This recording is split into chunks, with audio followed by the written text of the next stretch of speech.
The 9,981st meeting of the Security Council is called to order.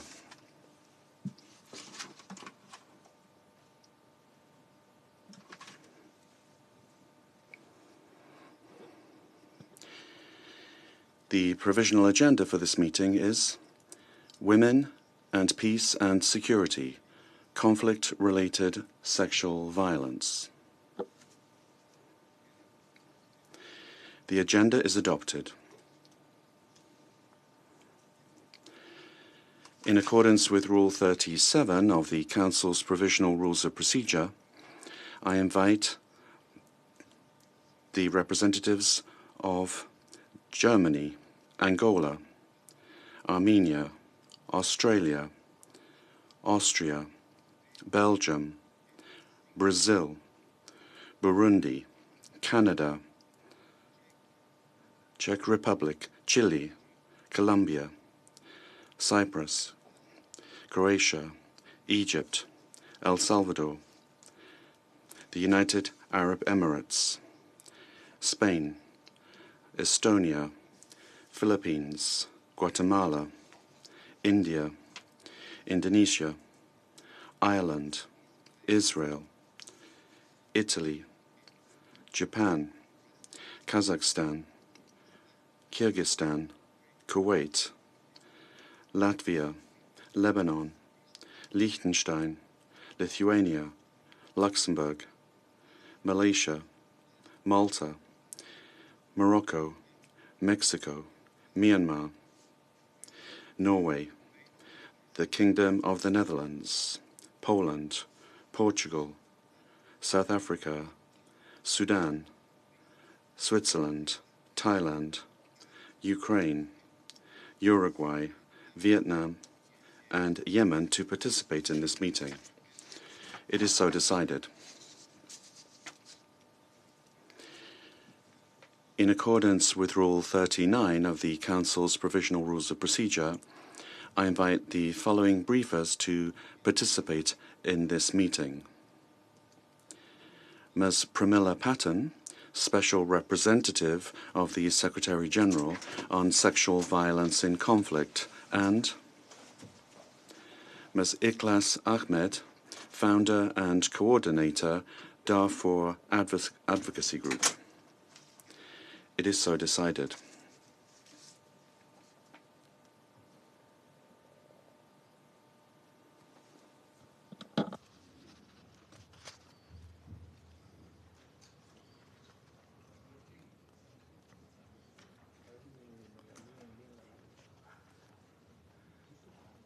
De conformidad. In accordance with Rule 39 of the Council's Provisional Rules of Procedure, I also invite the following to participate in this meeting. Ms. Hedda Sampson, Chargée d'Affaires, AI of the Delegation of the European Union to the United Nations, and Mr. David Balsa-Guldris, Special Envoy of the Presidency of the Central American Court of Justice to the United Nations. It is so decided. The Security Council will now begin its consideration of Item 2 of the agenda. I wish to draw the attention of Council members to document S/2025/389. This is the report of the Secretary-General on conflict-related sexual violence. And document S/2025/499, containing a letter dated the 1st of August 2025 from the Permanent Representative of Panama to the United Nations addressed to the Secretary-General, transmitting a concept paper on the item under consideration. I now give the floor to Ms. Pramila Patten. Your Excellency, Ambassador Eloy Alfaro de Alba, Permanent Representative of Panama to the United Nations, Mrs. Ikhlass Ahmed, founder and coordinator of the Darfur Advocacy Group, distinguished members of the Security Council. One morning, a young woman, a recent graduate in international relations, boarded a bus to collect her diploma in Khartoum. By the end of that day, her life, as she knew it, was over. Dragged from the bus, she was gang raped at gunpoint by 4 members of the RSF and left in a dark alley. The next morning, when she regained consciousness, she boarded the first bus she saw and ended up in Port Sudan. Later, when she realized she was pregnant, she knew she could never return home to face her family. When I met her a few months ago in Port Sudan, she was struggling to care for her baby and to heal from her trauma. No words can give that young woman back her future or secure the future of her child. No words can make that daily bus ride through a war zone safe for countless other women and girls. Today's meeting is rightly focused on identifying strategies to support survivors in conflict zones where life-saving services are least accessible at the very moment they are needed most. I sincerely thank and commend Panama for convening this critical debate. As we meet here in this chamber, which has shaped so many chapters of history, something fundamental is being quietly eroded beneath our feet. Shelters for survivors are being shuttered, medical supplies for rape victims are running out, peacekeeping missions are drawing down, and clinics are closing their doors. At the same time, the doors of this chamber are slowly being closed to survivors and civil society due to dwindling resources, travel restrictions, and a rising risk of reprisal. Let us pause to ask the question, what are the humanitarian aid cuts and reversals costing us? How do we measure it? In line items on a budget? Or in lives, dignity, and trust in this council and the peace it is meant to preserve? Can we afford to undercut multilateral cooperation at a time when militarism is on the march and the clock is being turned back on women's rights? The price tag will be more chaos and hostility, erasing decades of development and fanning the flames of future conflict. I wish I could say that members of this council will stand united in preserving the progress made by this mandate over the past 15 years. I wish I could say that today's debate will demonstrate to survivors the depth of our collective concern and the extent of our political courage. Yet, even as needs are mounting, humanitarian assistance is being slashed. Women's frontline organizations are going from underfunded to unfunded. We are told there is no money for life-saving aid, even as military expenditure soars, and the world spends more in 24 hours on arms than it does in a year on addressing gender-based violence in conflict. We are told it is a question of competing priorities. So what is it that takes precedence over the safety and rights of civilians? What future do we expect to build on the broken bodies and broken dreams of abused women and girls? Right now, in Eastern DRC, clinics are being forced to turn away survivors for a lack of basic post-rape care. In South Sudan, women returning home from displacement camps are in desperate need of assistance to rebuild their lives and livelihoods. In Sudan, Ukraine, northern Ethiopia, and Gaza, healthcare systems have been decimated, and humanitarian organizations forced to do more and more with less and less and less. It is 80 years since the adoption of the UN Charter, which affirmed the equal rights of men and women, and a quarter of a century since the advent of the Women, Peace, and Security Agenda, which explicitly linked gender equality with the pursuit of peace. Yet, instead of defending transformative progress, we are defunding life-saving programs. I wish I could say that every member of this council will use their influence to be a global force for good, to silence the guns, amplify the voices of women, and foster the conditions of equality and inclusion that are vital to stability and peace. I wish I could say that we will rise above denial and deflection, above politicization and recriminations, to take responsibility for the human suffering inflicted on our watch, and to stand with survivors and service providers on the right side of history. I wish I could say that the donor and diplomatic community will uphold its values and hold the line on funding for protection and assistance. But we shall see. If we are serious about peace, we must fund the institutions that make peace possible. If we are serious about security, we must reaffirm the rule of law and hold accountable those who commit, command, or condone grave violations, including the atrocity crime of conflict-related sexual violence. Preventing and addressing this scourge is no longer merely an aspiration. It is a binding obligation that must be respected, implemented, and enforced.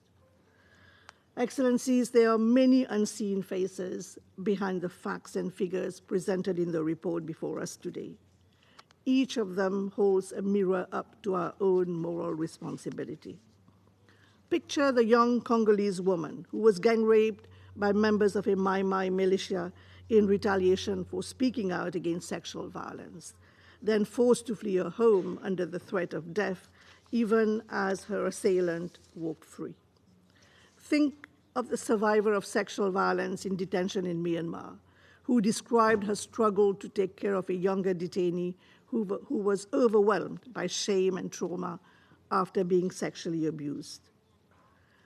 Reflect on the plight of a woman in Afghanistan who was forcibly returned to a man she had been made to marry in accordance with the ruling of a de facto court, in a country where the body of a woman has become a prison without bars. We often speak of survivors, but let us not forget the women in Darfur who have committed suicide rather than face the near certainty of rape by armed men.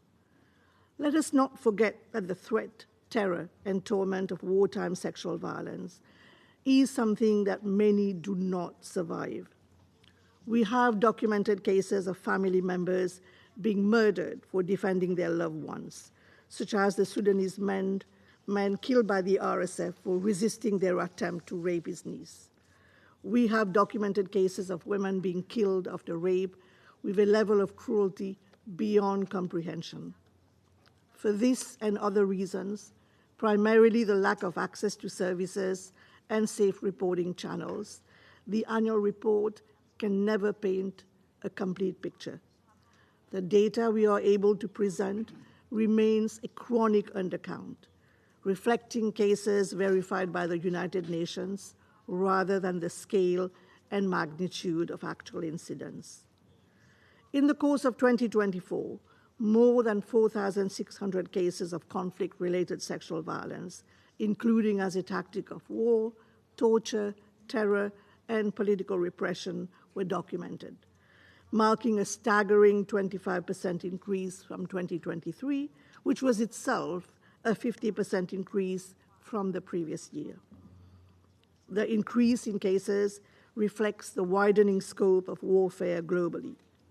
The report now spans 21 situations of concern, with the highest number of cases being recorded in the Central African Republic, the DRC, Haiti, Somalia, and South Sudan.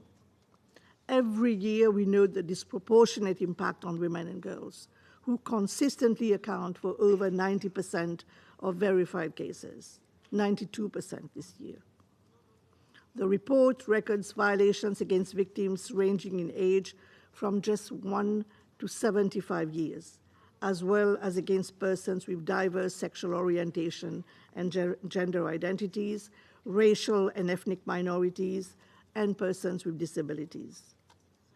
Sexual violence against children increased by a shocking 35% over the past year, with incidents of gang rape rising dramatically, inflicting enduring generational harm. This year's report raises the alarm about several striking trends. Firstly, displaced and refugee women and girls continue to be exposed to heightened risk of sexual violence, which also inhibit safe return. Second, food insecurity is increasing the risk of exposure to sexual violence and exploitation as humanitarian access is curtailed or blocked by belligerent parties. The unprecedented level of attacks on humanitarian workers has hampered access to life-saving support. Third, the accelerated drawdowns and transitions of UN peace operations have diminished the capacity of the UN system to reach and support survivors, notably in Mali, Sudan, and the DRC. Operational continuity must be maintained through all configuration of the UN country presence, including through the deployment of women protection advisors, currently present in less than half of the countries we cover.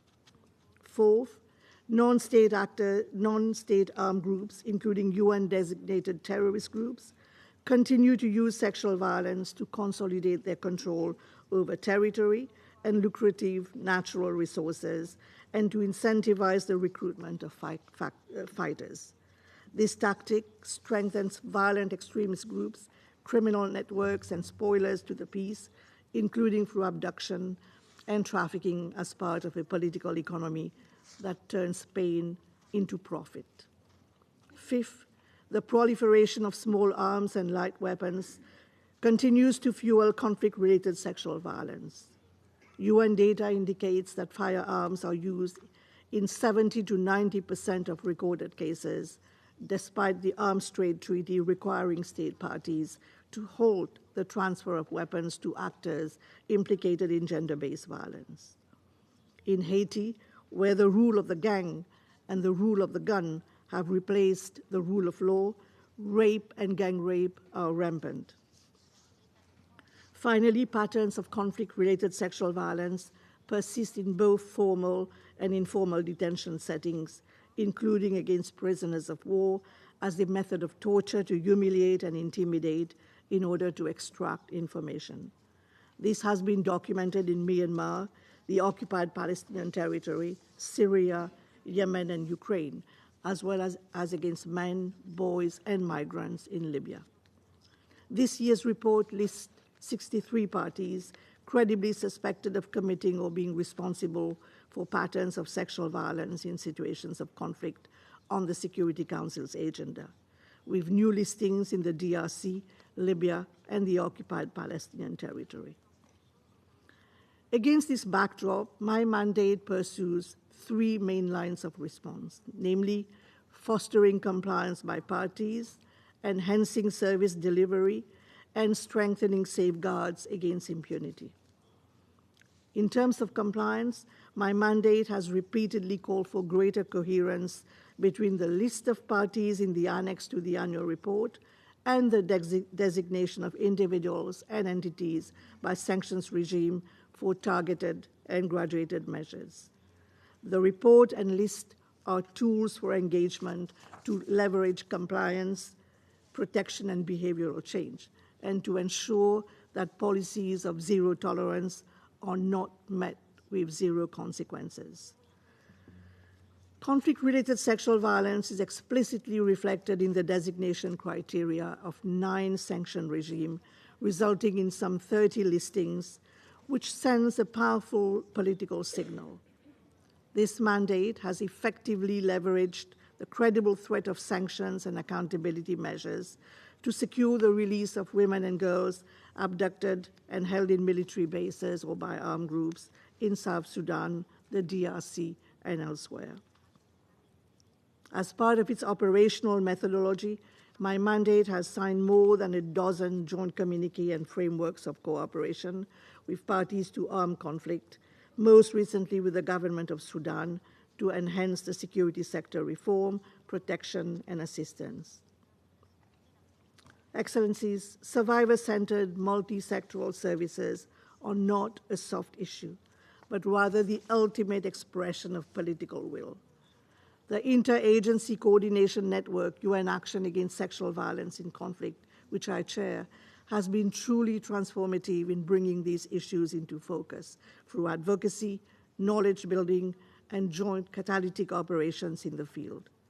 Through more than 60 life-changing projects spanning 18 conflicts, UN Action has reached thousands of survivors across Ukraine, the DRC, Mali, South Sudan, Darfur, Somalia, and elsewhere. UN Action has pioneered innovative strategies that move beyond reactive measures to activate early warning systems and mitigate risk, shifting social stigma, strengthening solidarity networks, and supporting reintegration. These projects have harnessed digital technology for safe and confidential referrals, as well as making use of mobile clinics to reach survivors in remote and volatile regions. UN Action has collated best practices and lessons learned into a unique global knowledge hub, which serves as an evidence base for effective solutions.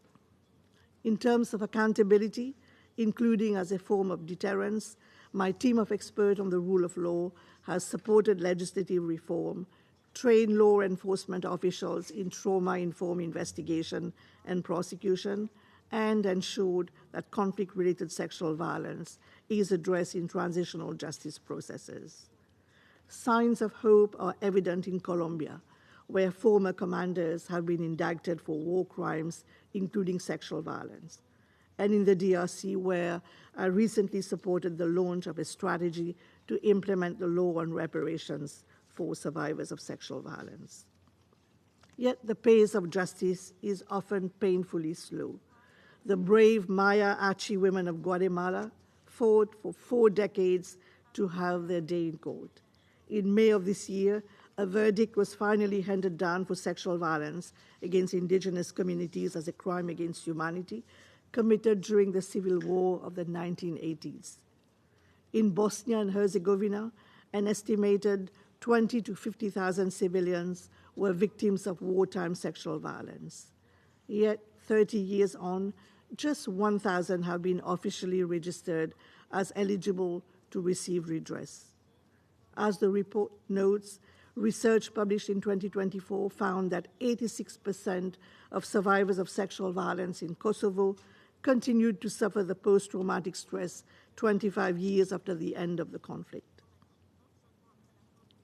A continuum of care is therefore needed long after the guns fall silent, from the emergency medical response to justice and redress. After all, wars end not on maps or in meeting rooms, but in the homes, streets, and minds of those affected. This is the approach of my mandate and its operational arms, supported by our CRSV Multi-Partner Trust Fund, which aligns financial support behind technical expertise for high-impact interventions. There is simply no more efficient way to fund this work. Regrettably, demand far outstrips supply.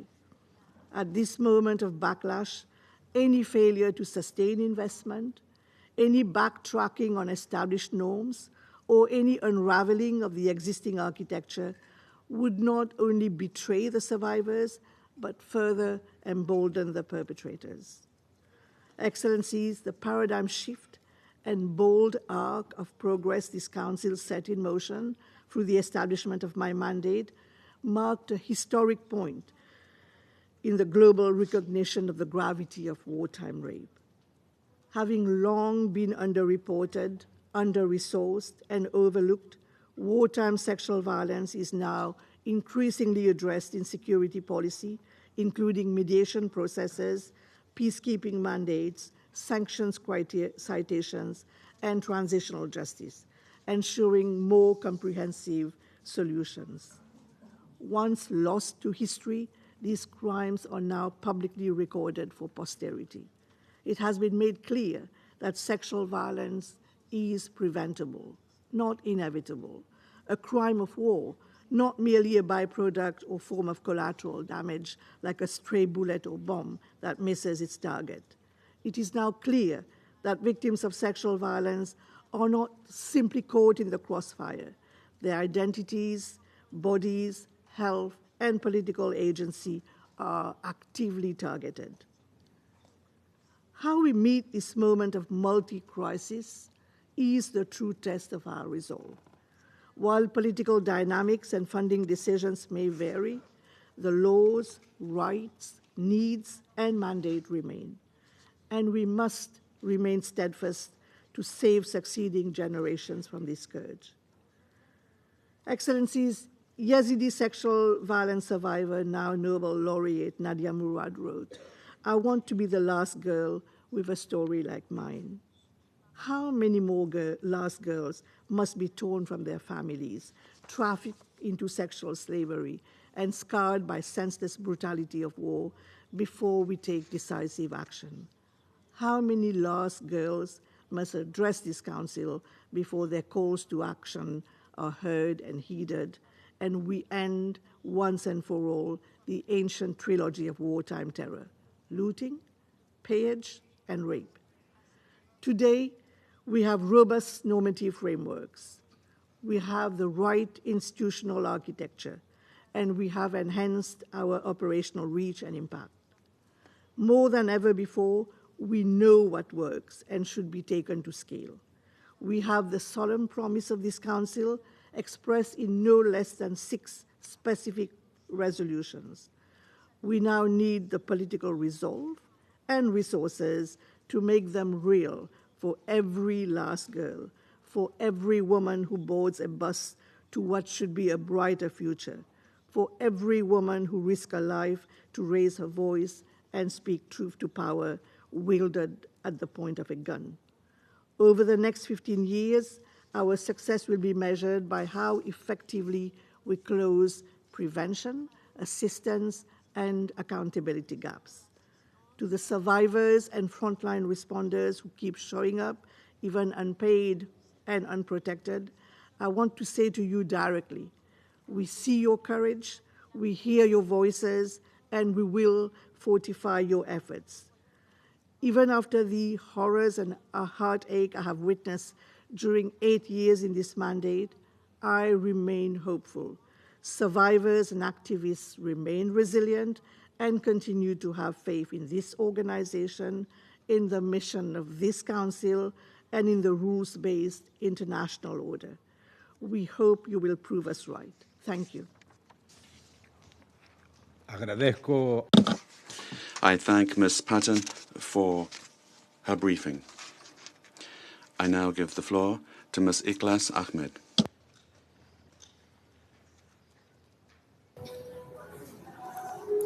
President, Excellencies, thank you for the opportunity to address you today. My name is Ikhlass Ahmed, and I am the coordinator and founder of Darfur Advocacy Group, an organization that advocates for civilian protection, documents human rights violations, and provides direct support to victims, including to survivors of conflict-related sexual violence in Sudan. More than 2 years into the conflict in Sudan between the Sudanese armed forces and the rapid support forces, civilians are under siege. We are facing unfolding genocide, famine, and the world's largest humanitarian and displacement crisis. For the hundreds of thousands still trapped in El Fasher, where just last week, at least 57 civilians were killed in an attack by the RSF. People are facing an impossible decision: risk their lives by attempting to flee or stay and starve.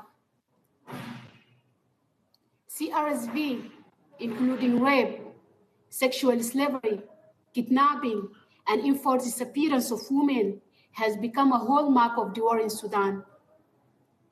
These crimes have spared no one, from children as young as 1 to women as old as 75. More than 12 million people, primarily women and girls, are at risk of gender-based violence in Sudan. Between 2023 and 2024 alone, there was a 288% increase in survivors seeking support. CRSV is taking place across the country, including in Khartoum, across Darfur, in IDP camps, and as women flee. And it's being committed by all parties to the conflict, the RSF, the SAF, and their respective allies. These facts and figures do not begin to capture the horror of what is taking place in Sudan, especially Darfur, where many women who are subjected to rape during Darfur genocide are again experiencing the same violence at the hands of the same militias. Native African tribes, particularly the Zagawa, Masalit, Tunjur,For, and Bati, have been targeted on the basis of their ethnicity, indicating that sexual violence has been used as an act of ethnic cleansing and potentially genocide. One survivor from Zalinge told us, "They treated me as if I were not even human." Another survivor told us that when she and 4 other girls were raped in Zamzam camp by more than 12 RSF members, their attackers called them women of Falangayat, a slang term in Darfuri Arabic for Black African slaves. In one particularly shocking example, the RSF kept close to 100 women in sexual slavery in Khartoum, only 54 of whom were found after the SAF took control of the area. Those who survived such crimes have recounted their nightmare experience in captivity. Many survivors have died due to severe pain or injuries. Others have taken their own lives. Hardly a day goes by without a new report of rape of a woman or girl. As I address this council, more than 30 women and girls are still being detained by the RSF inside a formal medical supply building east of Al-Fashir. Some for more than 7 months. We have no knowledge of their fate. These stories and these numbers are just the tip of the iceberg, as survivors often remain silent due to stigma and fear of retaliation. The RSF are committing these violations in an organized, widespread, and systematic manner as part of a strategy aimed at humiliating communities, displacing them, grabbing their property, and breaking their wealth through the bodies of women and girls. Though the RSF are responsible for most of the cases we have documented, all armed groups are committing CRSV in Sudan. Impunity has emboldened the SAF to commit sexual violence, including in Omdurman. We have also documented cases of women being raped by members of the SAF-allied Sudan Shield Forces and joint forces in Jazeera and North Kordofan, and by SPLM North El Hilo, an ally of the RSF in South Kordofan. Support for victims of CRSV in Sudan is nowhere close to meeting the overwhelming needs. Emergency contraception, prophylaxis, and safe and timely abortion services are non-existent for most survivors. Women and girls are forced to give birth in dangerous conditions. Survivors need comprehensive sexual and reproductive health services, legal aid, access to justice, and mental health services. And they need to be able to access support safely without facing additional harm.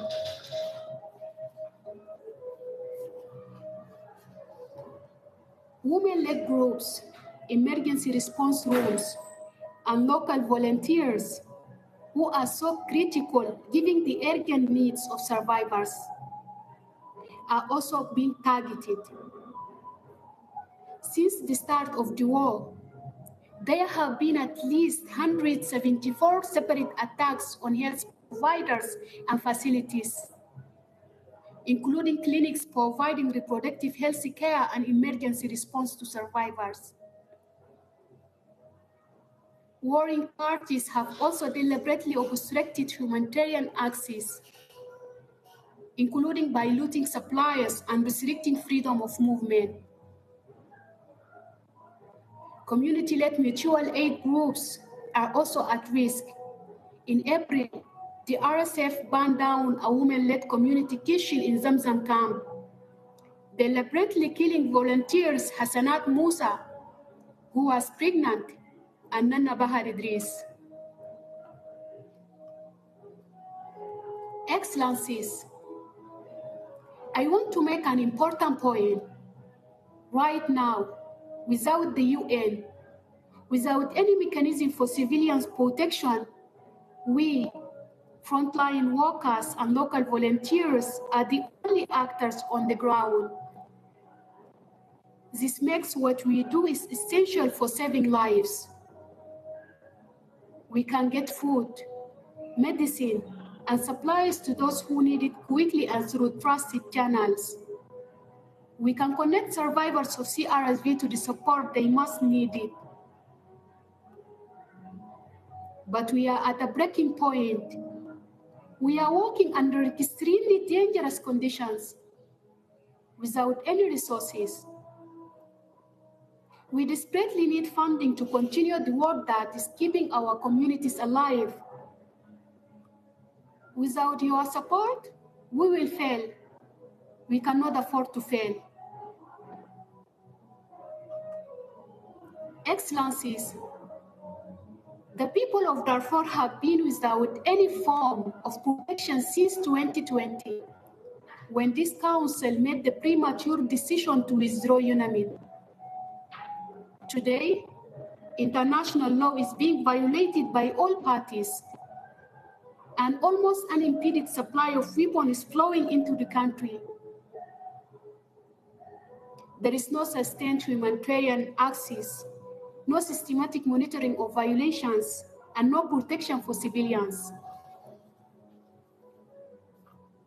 Camps for displaced people like Zamzam, Abu Shok, and those in Jinena, which should be protected, have instead become targets of the RSF.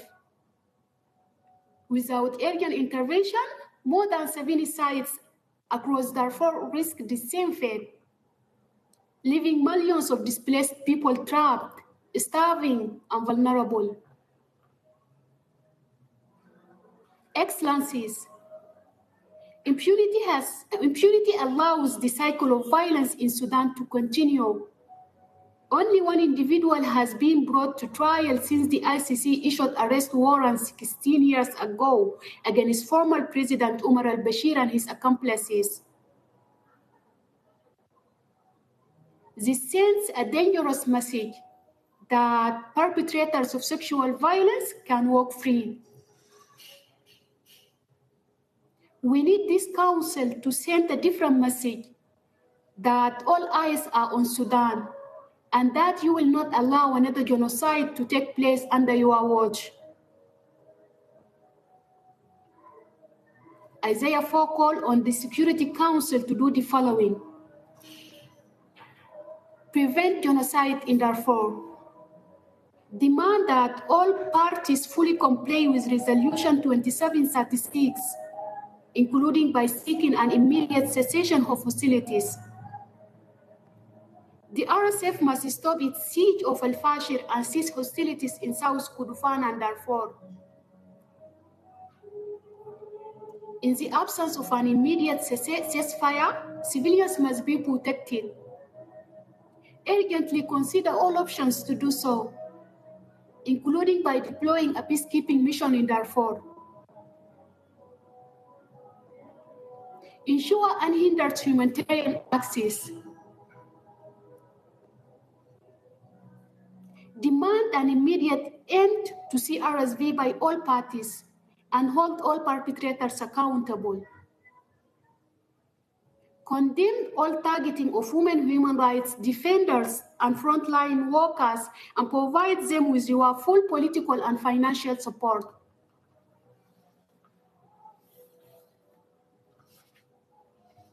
Excellencies, no just and lasting solution to this conflict can be achieved without the full, equal, meaningful, and safe participation of women in Sudan. We are indispensable to achieving peace and ensuring justice for all survivors of CRSV, and must be included in any decisions to find a way out of the current conflict. Unfortunately, the crisis for women's rights in Sudan is not the only one that demands urgent international action. My sisters in Palestine, Afghanistan, the Democratic Republic of Congo, Haiti, Myanmar, South Sudan, Yemen, and too many others face tragically similar situations.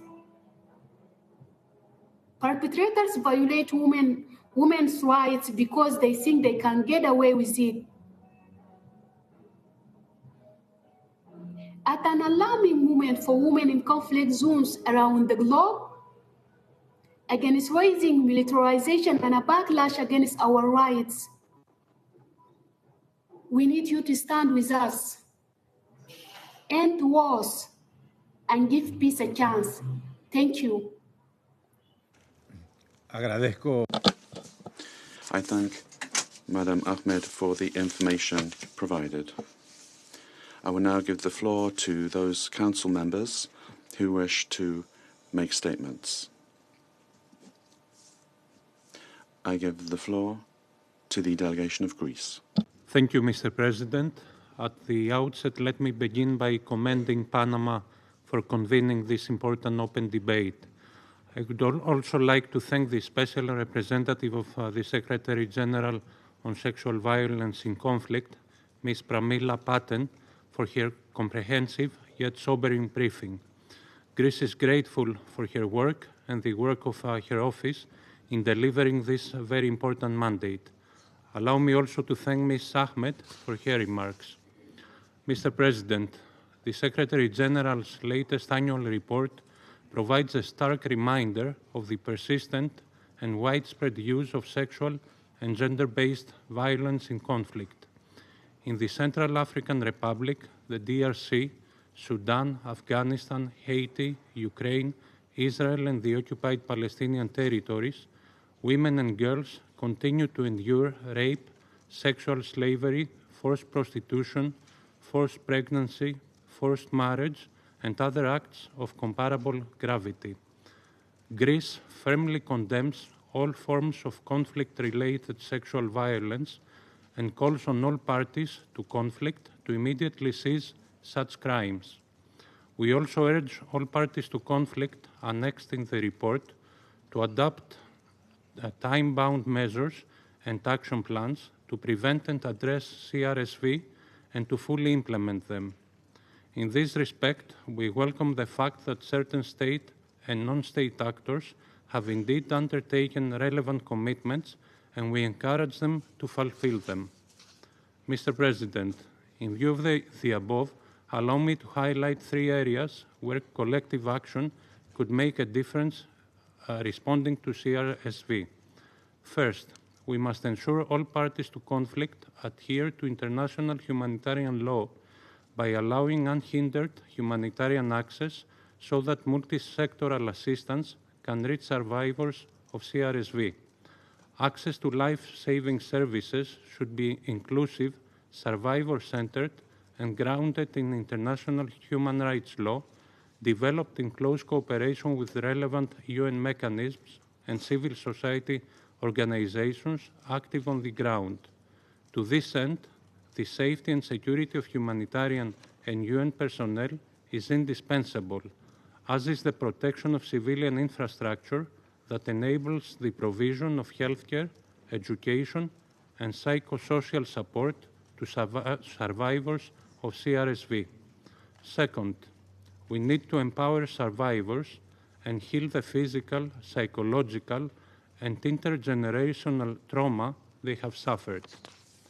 The victimization, stigmatization, marginalization, and exclusion of survivors of CRSV threatens social cohesion and often leads to a dangerous spiral of insecurity, poverty, and further violence. By including survivors in all stages of prevention, protection, relief, and recovery from CRSV, we are able to heal its long-term effects. The first step in this direction is to ensure that peace processes, peace agreements, and mediation processes are gender responsive.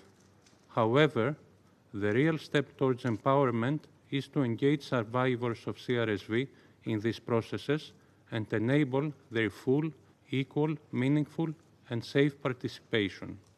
Third, at the level of the United Nations and the Security Council, we must employ all available tools. In the context of mission transitions and drawdowns, no effort should be spared so that CRSV protection know-how is transferred and not lost. This could be achieved by retaining or further deploying women's protection advisors. At the same time, it is important to make sure that sexual violence is incorporated as a standalone designation criterion in all sanction regimes. And of course, all international accountability avenues should be explored to address CRSV and uphold the rights of survivors.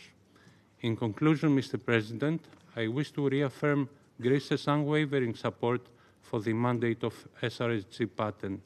We remain committed to working closely with her office to break the vicious cycle of CRSV, heal its devastating scars, and help restore justice and social cohesion. I thank you. Agradezco. I thank the delegation of Greece for their statement. I now give the floor to the delegation of Pakistan.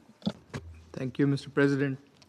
We commend Panama's presidency for organizing this open debate. And I would also like to thank SRSG Pramila Patten for her briefing. We concur with her basic thrust. It is time to open, not close doors. And it is time to enhance, not cut down on action and resources, including for peacekeeping. We also take note of the statement by Madam Ikhlass Ahmed of Darfur Advocacy Group. And I'm sure any such dedicated briefing on any other situation, as she also mentioned, would be equally somber. Mr. President, this year marks the 25th anniversary of Resolution 1325, which is a moment to reflect on our journey and to recommit to the Women, Peace and Security agenda. Regrettably, the Secretary General's latest report paints a grim picture.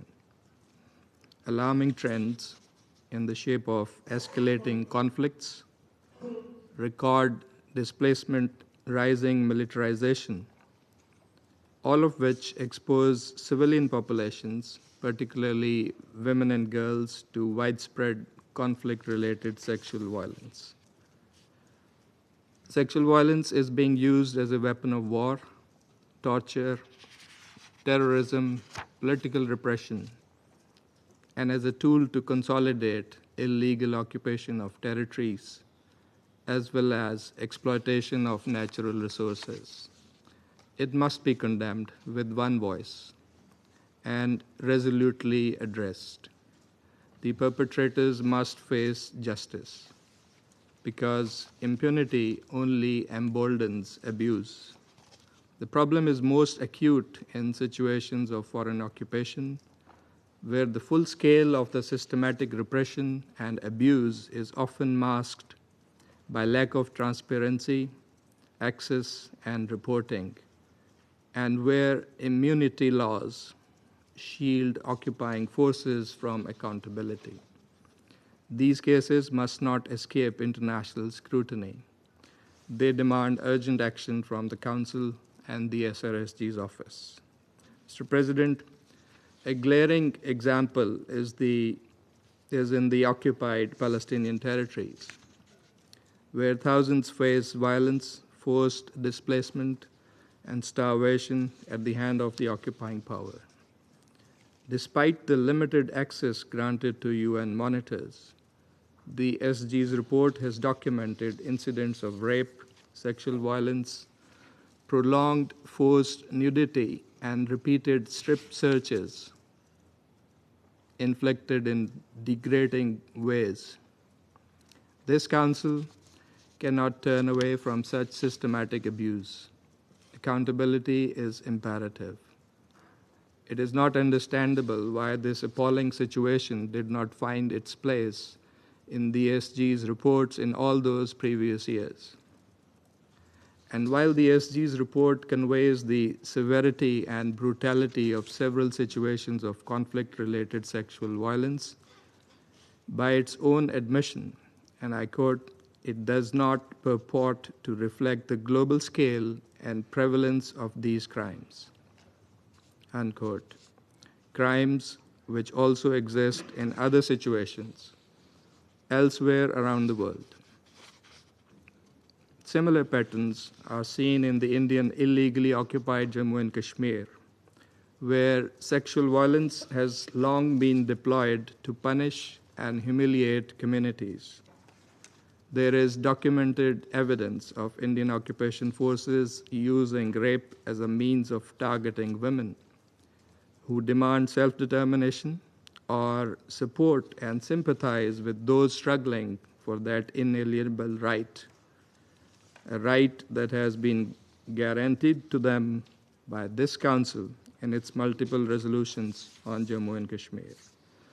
This ongoing violence and abuse has been corroborated over the years, such as by the 2018 and 2019 reports of the Office of the High Commissioner for Human Rights, as well as by international media, civil society, and international human rights organizations.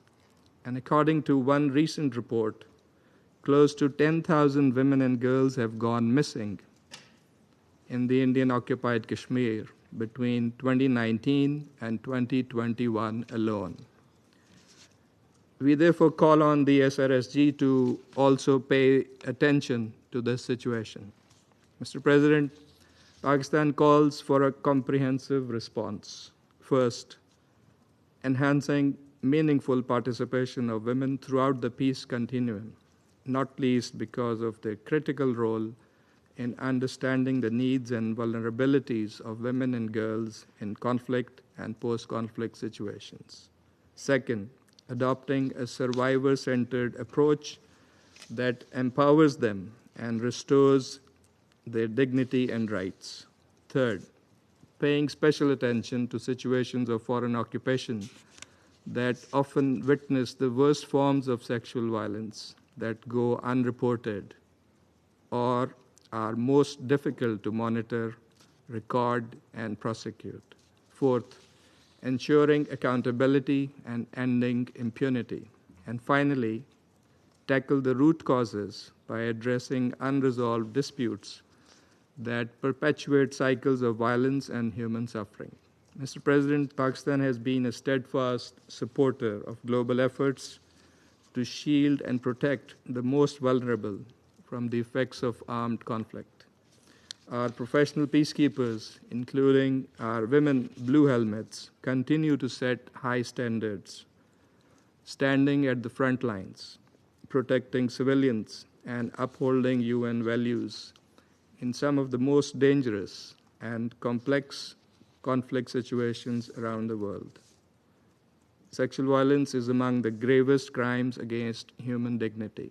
We must take urgent and resolute action to put an end to these abhorrent practices and the impunity that sustains them.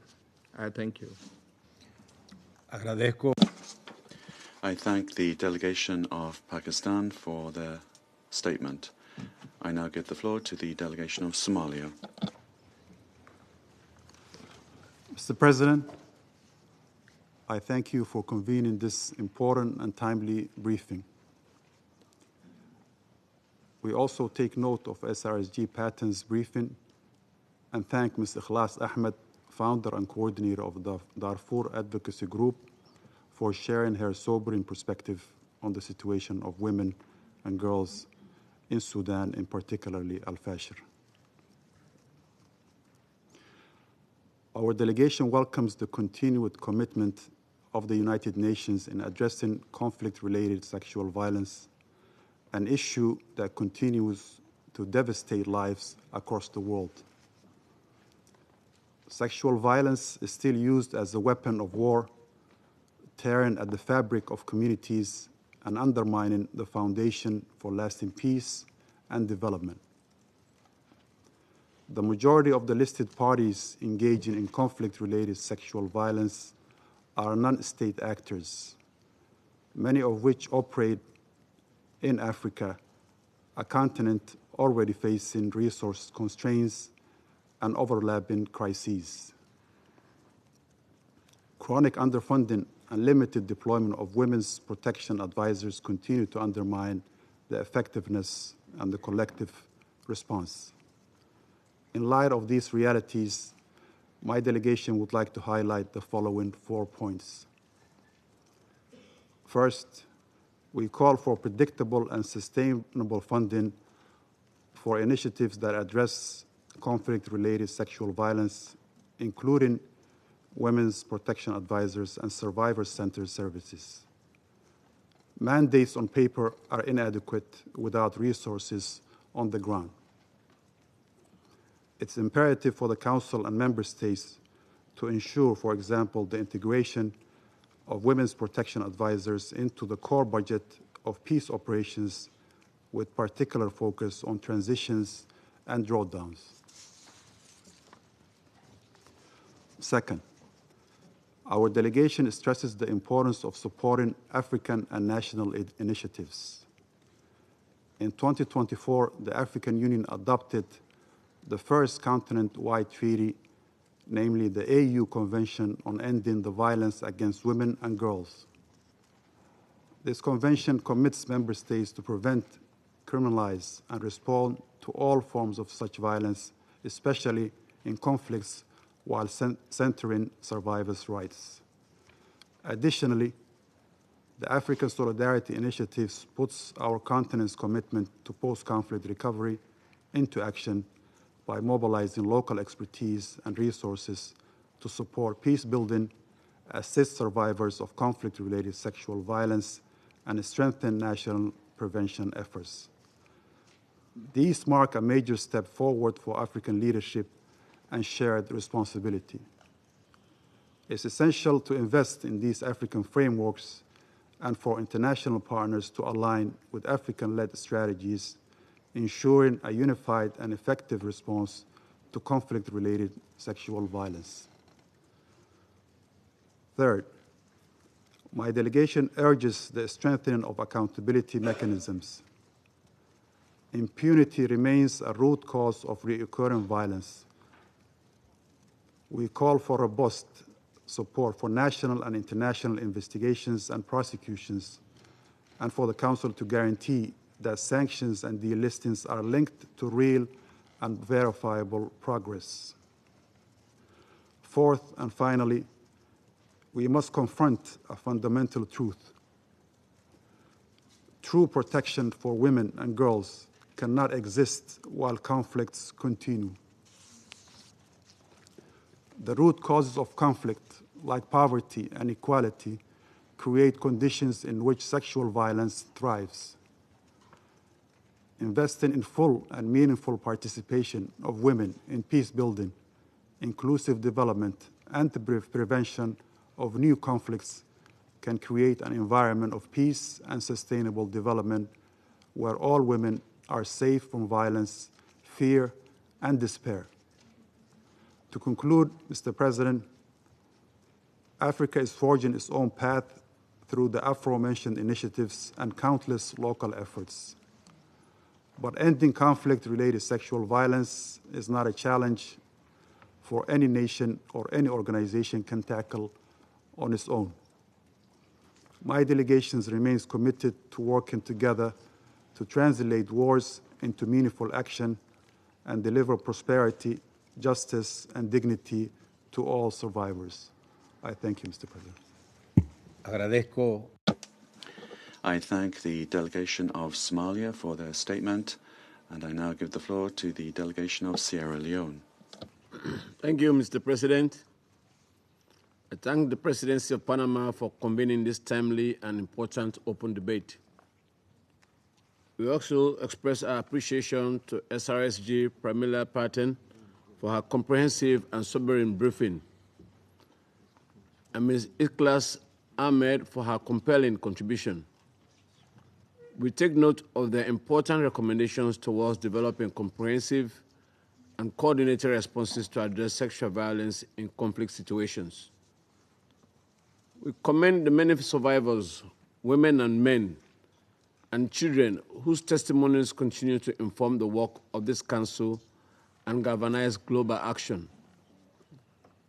The Secretary General's latest report presents a sobering picture, with over 4,600 verified cases in 2024 alone, a 20% increase from the previous year.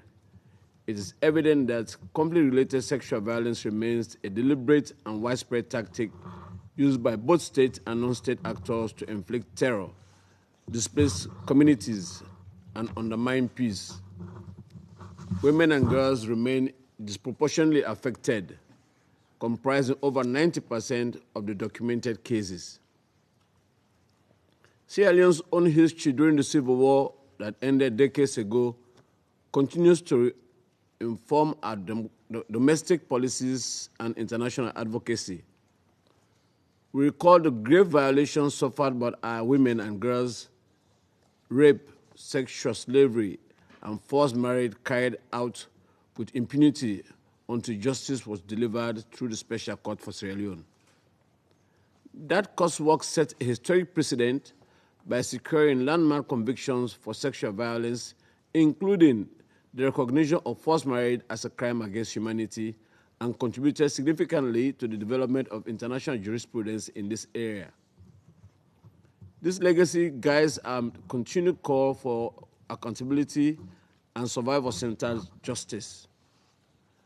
Mr. President, despite the normative framework established by this Council through resolutions 1325, 1820, 1888, 1960, 2106, 2242, and 2467, the persistent gap between commitment and compliance remains deeply concerning. As highlighted in the Secretary General's report, more than 70% of listed perpetrators are repeat offenders.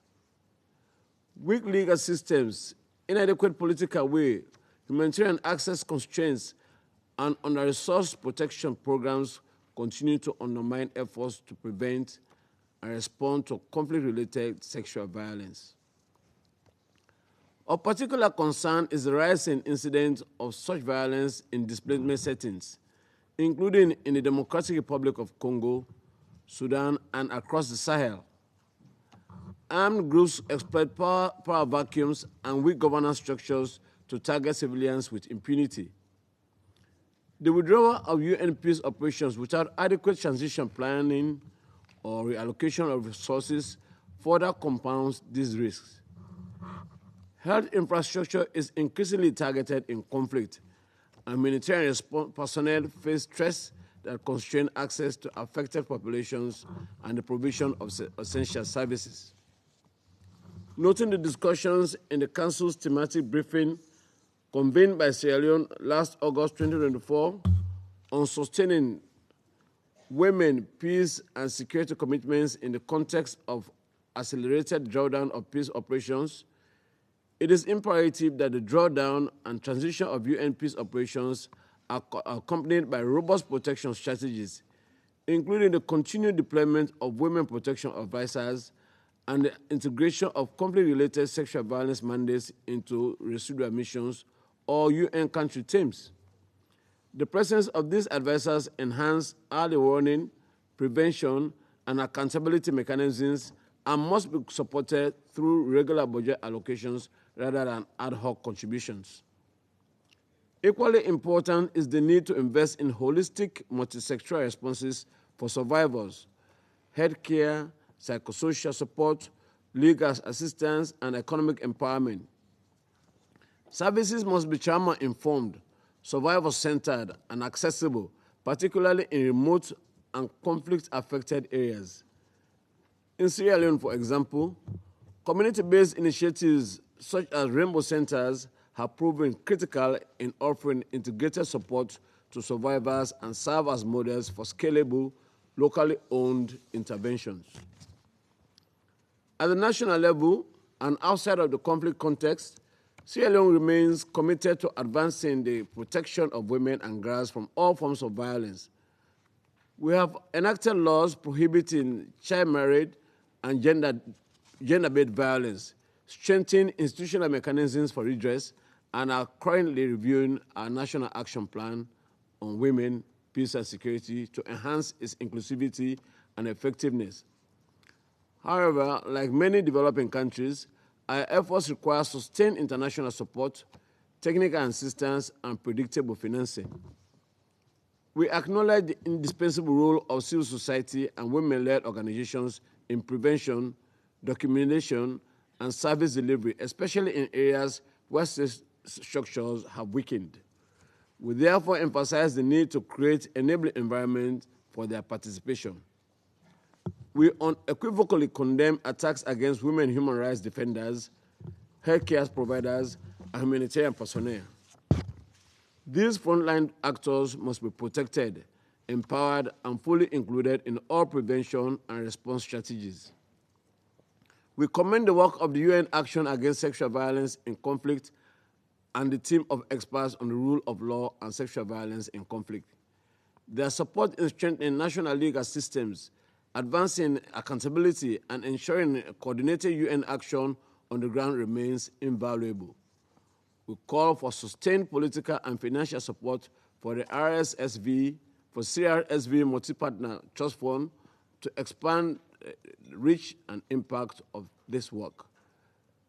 As we consider the theme of this year's debate, Sierra Leone supports a forward-looking approach that integrates innovation and local ownership.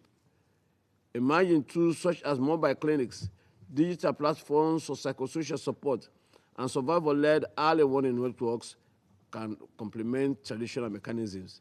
At the same time, the importance of protecting women, civil society leaders, and human rights defenders must be emphasized as they remain critical frontline actors in prevention and response efforts, particularly in contexts where state systems have collapsed. We also support stronger measures to address impunity. The consideration of CRSV in the context of targeted sanctions, vetting of security personnel, reparations, and transitional justice processes remains critical. The inclusion of sexual violence as a standalone distinct criterion in relevant sanctions regimes should be fully implemented and operationalized. In conclusion, Sierra Leone reaffirms its commitment to the full and effective implementation of the Women, Peace and Security Agenda and to the elimination of all forms of sexual violence in conflict. The dignity and agency of survivors must be central to our collective response. We must transform commitments into action, resolutions into results, and political will into tangible change. Ending impunity, strengthening institutions, and restoring hope for survivors are not only legal and moral imperatives, they are indispensable to building just, peaceful, and resilient societies. I thank you.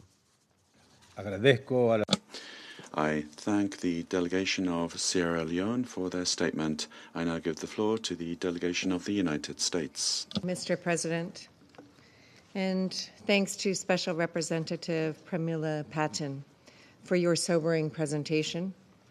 And I want to convey appreciation to Ikhlass Ahmed, for your troubling and compelling reflections which have framed our debate today. The United States is committed to the elimination of sexual violence in conflict globally. All countries must work together to prevent and ensure accountability for perpetrators of these horrific crimes. That is why President Trump, in 2017, signed into law the Women, Peace, and Security Act, a legal framework that codifies the objectives of UN Security Council Resolution 1325 and guides our work both at home and abroad. The United States appreciates the work of the United Nations on this issue, especially that of the Office of the Special Representative of the Secretary General on Sexual Violence in Conflict. Colleagues, sexual violence affects entire communities. It disproportionately harms women and girls. It also affects men and boys. And for every case reported, countless others go entirely undocumented or addressed. We recognize and honor the courageous survivors of sexual violence around the globe. We must work together to ensure all survivors have access to vital services. We express appreciation to the SRSG and her team of experts for their dedication to ending impunity for these heinous acts, for promoting accountability by calling for countries to designate individuals and groups at the UN, for engaging in these acts, and for working with countries to help them build the legal frameworks to address conflict-related sexual violence crimes, including those perpetrated by terrorist organizations such as ISIS. We will read with interest and concern the Secretary General's annual report on conflict-related sexual violence. Finally, Mr. President, we are proud to be the penholders on this topic for this Council. The United States played a key role in the launching of the CRSV mandate through Security Council Resolution 1888, and we look forward to contributing and continuing to support this important mandate. I thank you. Agradezco a la delegación de Estados Unidos. I thank the delegation of the United States for their statement. I now give the floor to the delegation of the Russian Federation. Спасибо, господин председатель. Thank you, Mr. President. Всего хотели... First and foremost, I'd like to share with you that, of course, we agree that sexual violence in conflict is a grotesque display of cruelty and humanity, which requires the increased attention of the UN Security Council. Nonetheless, we must remind you that combating sexual violence is just one part of the Women, Peace and Security agenda. It is not the root cause of the emergence of conflicts and should not be viewed in isolation of other important factors on the agenda, primarily the issue of the development of women, eradicating poverty, women's access to education in countries in situations of armed conflict that should be given due consideration. Furthermore, it's important to point out that the issue of sexual violence in conflict should be discussed solely as it pertains to a specific region. It is clear that each conflict has its own reasons and evolves differently. Therefore, any attempt to universalize decisions and measures to counter this phenomenon would be superficial and unproductive. Today, for example, we were briefed in detail about the situation in Sudan. However, we note with regret that the relevant UN structures preferred to focus on the spurious musings of a remote-located NGO instead of getting down to work on the issue of sexual violence in cooperation with the government of Sudan. How else can you explain this, given that in preparation for today's meeting, the report completely ignored the contents of the report of the Government Commission of Sudan on this issue dated February 2025.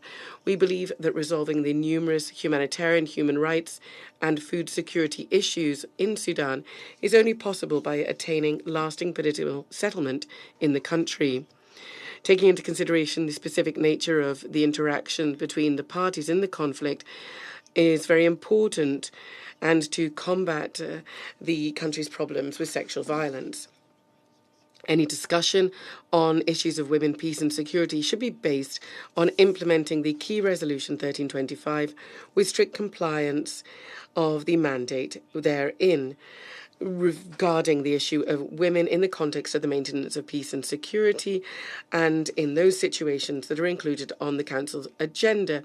Here we are categorically against the debates shifting to the political and human rights aspects, and we strongly call for this to be taken into consideration in the future work of the Security Council. Mr. President, in line with the Geneva Conventions relative to civilian persons in the time of war of 1949, and also additional protocols 1 on international armed conflict and 2 on international conflicts of an international nature in 1977, the states parties are bound to investigate serious violations of the Geneva Conventions and the additional protocols. The Russian Federation unswervingly complies with its obligations under IHL, including in terms of upholding the rights of prisoners of war. Therefore, we can safely say that the information in the UNSG's annual report on conflict-related sexual violence does not reflect reality. In particular, Russian law enforcement agencies do not have evidence and have not brought criminal cases regarding any sexual-related crimes committed, apparently, by Russian soldiers during the special military operation. Just how these fake clips showing rape are generated is something we know all about because of the scandal regarding the former Ukrainian ombudsman Denisova, especially because these so-called credible sources mentioned in the report is nothing other than the UN Human Rights Monitoring Mission in Ukraine and the Independent International Commission of Inquiry on Ukraine. Russia has officially refused to cooperate with them because of their blatant bias and their purely anti-Russian bent of their work. Therefore, it's no surprise that the relevant sections do not contain any hints even to evidence or even indirect facts that would establish the facts of the case. For example, perpetrators, victims, the time of the crime scene. The report's accusations that Russian servicemen and officials committed CRSV are purely based on anonymous, unsubstantiated sources. We, therefore, once again, are finding ourselves in a situation similar to the assertions of the aforementioned Ms. Denisova, whose deliberate lies were ultimately admitted by the Ukrainian side and were the basis for the numerous accusations against Russia. We'd also recall that the monitoring mission was set up based on a bilateral agreement between the Kiev authorities and the OHCHR. Thus, its mandate is not backed up by the relevant UN resolutions on, or rather the UN Human Rights Council, but rather a direct agreement between Ukraine and the OHCHR. Thus, the UN Human Rights Monitoring Mission in Ukraine does not have the right to conduct investigations, and its findings are in no way objective or credible. Its bias, once again, has been proven by the fact that using the excuse of the need to protect the personal data of survivors and eyewitnesses, it is still refusing to provide a list of those who have allegedly died in Bucha, therefore confirming the stage and propaganda nature of this disgusting provocation. Unfortunately, this unsavoury situation broadly dovetails with the style of the work of the OHCHR over recent years, headed up by Volker Turk. It's hard to view such consistent attempts to shy away from providing facts and concrete evidence of the crimes allegedly committed by our side as anything but biased manipulation. Therefore, we firmly reject such approaches by the OHCHR and the illusion, the chimera created by it in Ukraine. Mr. President, another example of the impartiality of the materials in the report, in our opinion, is that the materials were prepared by interviewing Ukrainian servicemen who were prisoners of war in Russia and had returned to Ukraine, and also individual inhabitants of territories controlled by Ukraine. So, in other words, people whose testimony is going to be biased. References to violations of the rights of Russian servicemen who were in Ukrainian captivity is just boiled down to 2 cases of the threat of sexual violence. This in no way reflects reality. Furthermore, the barbarity of the Kiev servicemen against civilians, in particular in the Kursk region during the doomed military reckless foray that was concluded in April, committed by Zelensky, or the Zelensky regime, rather, is not reflected at all. But all this detailed evidence is available publicly, and 3 times we convened area formula meetings, and we sent testimonies of survivors and eyewitnesses bearing witness to this. Therefore, the accusation that we have refused to cooperate with Ms. Patten is shocking, especially in the context of our active dialogue with her office on this particular report. This office of Ms. Patten she's not cooperating with us because our recommendations were not taken into consideration. So we have a valid question. Whose opinion should we look at here if the special representative is showing such unwillingness to cooperate with us? In conclusion, sir, I'd like to underscore that conflict-related sexual violence is absolutely heinous and unacceptable, but it is also heinous to try to manipulate this issue and politicize it. It undermines international efforts to ensure punishment for such crimes, undermining its work. Furthermore, the double standards that we've mentioned today and the manipulation of the methodology and the politicization of humanitarian subjects once again calls into question the added value and the effectiveness of the work of the Special Rapporteurs of the Secretary General as a whole. If Mr. Guterres really believes in the effectiveness of the organization or wants this, then we would recommend that he primarily focuses on revising his working methods in the interest of making sure that they are fully impartial, especially because in such a sensitive area as CRSV, unfortunately, its work is just meeting very basic standards and basic expectations and nothing more than that right now. Thank you very much.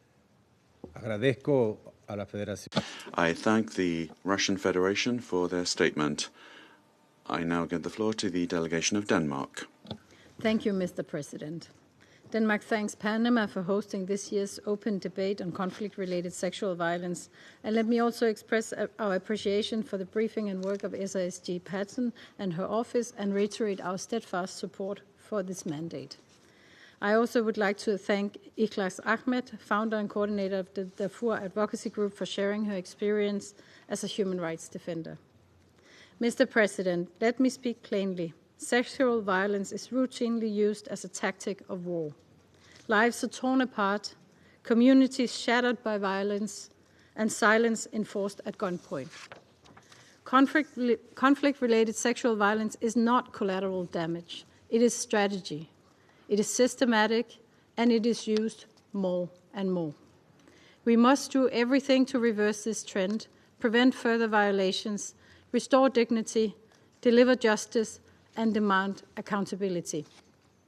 Denmark is appalled by the continued increase in CRSV cases recorded and verified in 2024. We take note of the increasingly worrying developments in the Central African Republic, the Democratic Republic of the Congo, Haiti, Sudan, and South Sudan, among others. We also take note that Hamas is now listed in the annex of the Secretary General's report for these sexual violence and other violations. There must be accountability for all these violations. Mr. President, allow me to focus today on 3 points.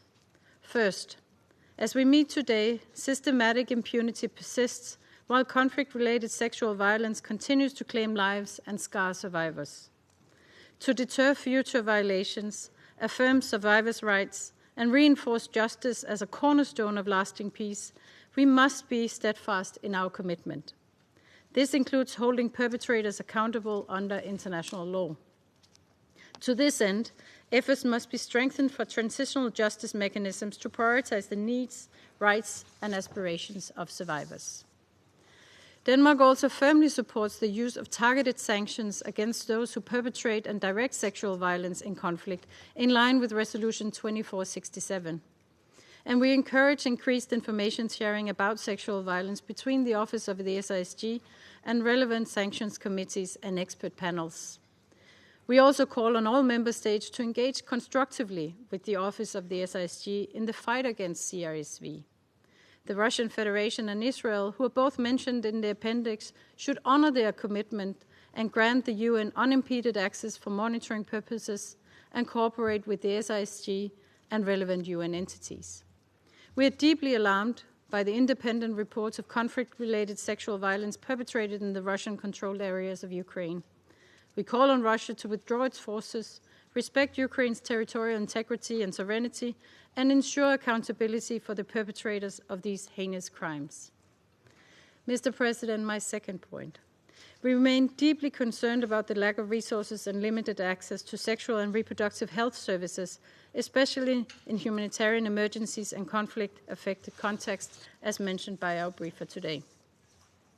For a survivor, this often means suffering physical and psychological trauma in isolation without community or professional support, or carrying fear of sexual transmitted infections without having access to the necessary medical care. All actors must respect and uphold international human rights law and international humanitarian law, including by ensuring the protection of all humanitarian and medical personnel, and ensuring uninterrupted, safe, and non-discriminatory access to essential services for all affected populations. Mr. President, my third point. In the face of what may seem like insurmountable challenges, women persevere across the world. In Sudan, local women's networks play a pivotal leadership role in crisis response, organizing shelters and advocacy networks for survivors of sexual and gender-based violence. In Myanmar, women remain at the front line, leading the delivery of critical services, documentation efforts, legal advocacy, and humanitarian coordination. And in Haiti, local women-led organizations facilitate safe spaces, counseling, dignity kits, mobile clinics, and referral hotlines serving survivors of sexual and gender-based violence in displacement sites. It is our collective responsibility to underpin these efforts with resources, support, and protection. We must stand firm against obstructions and reprisals against civil society organizations, service providers, and frontline workers who lead the response to sexual and gender-based violence, including in situations with an absence of formal structures. Mr. President, in conclusion, ending conflict-related sexual violence is not only a moral imperative, it is a foundational step towards fostering reconciliation and sustaining peace. Thank you. I thank the delegation of Denmark for their statement. I now give the floor to the delegation of China. Thank you, President. I thank Special Representative Patten for her briefing. I have also listened carefully to the statement made by Ms. Ahmed.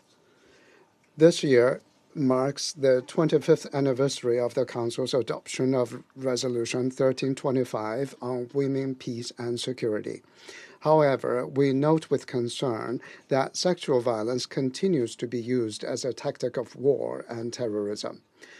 According to the SG report, the incidence of sexual violence in 2024 increased by 25% over the previous year, with 92% of the victims being women. This is indeed a disturbing trend.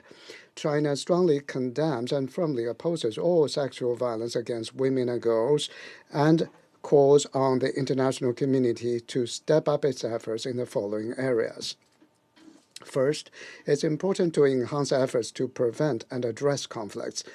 The ultimate goal of combating conflict-related sexual violence, CRSV, is not only to make conflicts free of sexual violence, but to make the world free of war. To achieve peace, we must abide by the purposes and principles of the UN Charter, uphold a common, comprehensive, cooperative, and sustainable security concept, insist on peaceful settlement of disputes, and promote political settlement of hotspot issues. The Gaza conflict has resulted in the deaths of more than 61,000 Gazans, including women and girls. More than 1 million Palestinian women and girls are facing famine. In Haiti, gang violence is rampant. Nearly 700 women and girls there suffered sexual violence in 2024. The international community must act to promote ceasefires and deter violent crimes so as to fundamentally avoid harming women and girls. Second, the principle of ownership by the country in question should be upheld. The country in question bears the primary responsibility for preventing and addressing CRSV and protecting women and children in its country. The international community should, on the basis of respect for the sovereignty and ownership of the country concerned, support its security and judicial capacity building, bring perpetrators to justice, and seek justice for victims. The relevant UN agencies should perform their respective roles and strengthen coordination. Currently, global humanitarian funding is decreasing. Victims of sexual violence, such as women and girls, find it harder to access medical and psychological services.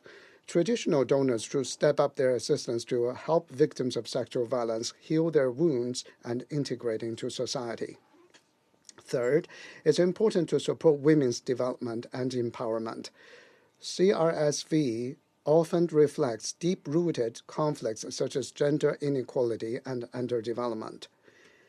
In addition to the peace perspective, the international community should also see and address CRSV from the perspective of women's empowerment and sustainable development, commit to eliminating gender discrimination and differential treatment, alleviate the difficulties faced by women in their livelihoods, address their development gap, and fully unlock women's potential so that they can have in-depth participation in the peace process, engage in broader economic and social activities, and enjoy the dividend of development to a fuller extent.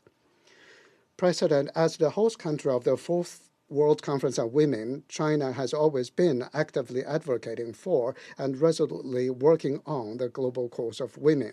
China has sent more than 50,000 people cumulatively to UN peacekeeping operations. More than 1,000 Chinese women peacekeepers have been working diligently on their various jobs, bringing the hope of peace to people in conflict zones.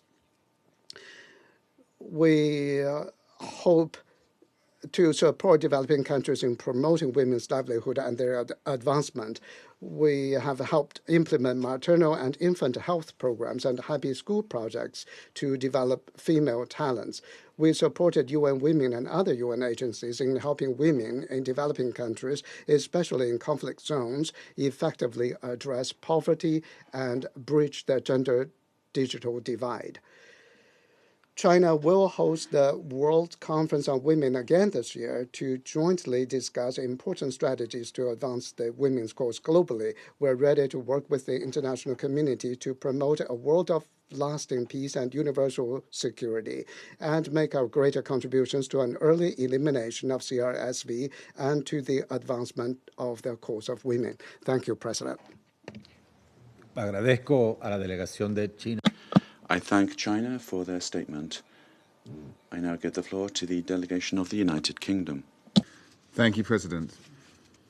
I thank SRSG Patten for her briefing, for the work of her office, and for the latest report of the Secretary-General on conflict-related sexual violence. I also thank Ms. Ahmed for her powerful statement. President, conflict-related sexual violence shatters lives and undermines peace. Impunity remains the norm, and resources to support survivors are increasingly stretched. We heard from Ms. Ahmed about the scale and brutality of this violence in Sudan. We call on the warring parties to comply with their Jeddah commitments and to cooperate with investigations by both the International Criminal Court and the UN-mandated fact-finding mission. Heightened conflict in eastern DRC has caused an unprecedented spike in sexual violence. Mass displacement and food insecurity have left women and girls vulnerable to forced prostitution as a means of survival.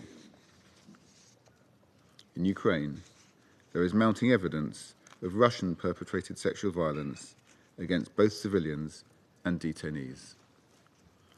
UN reports suggest more than 2 in 3 detainees are affected. We have seen reporting of sexual violence in Israel and the occupied Palestinian territories, and we continue to call for all reports of abuses by all parties to be fully investigated.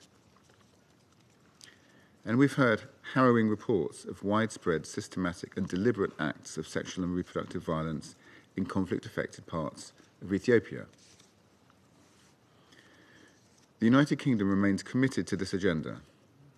In the last year, the UK appointed a new Prime Minister's Special Representative for preventing sexual violence in conflict and convened multiple UN discussions on sexual violence in Sudan, DRC, Ukraine, and other contexts.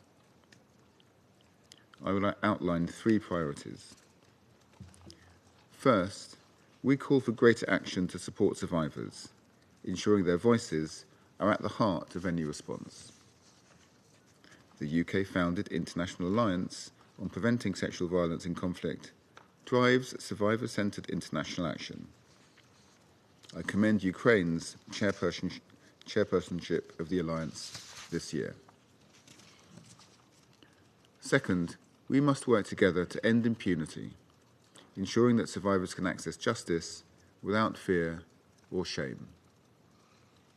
The UK is supporting efforts to deliver accountability, including through our work with the UN Action Network and UN team of experts on rule of law and sexual violence in conflict.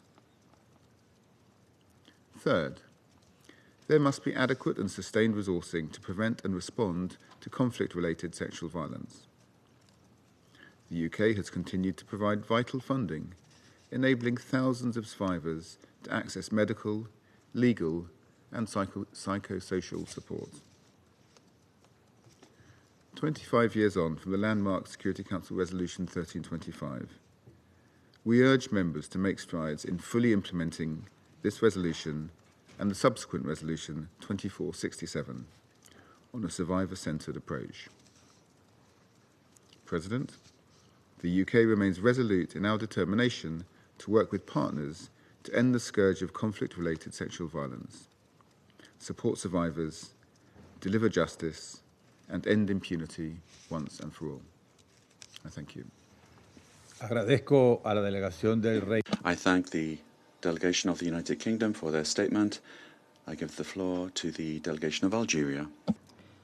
Mr. President, I thank Panama for convening this debate. We listened carefully to SRSG Patten and the civil society representative, Ikhlass Ahmed. Mr. President, the Secretary General's report is alarming regarding the situation in the Palestinian occupied territories. It confirms the United Nations verified 12 incidents of conflict-related sexual violence perpetrated by Israeli armed and security forces.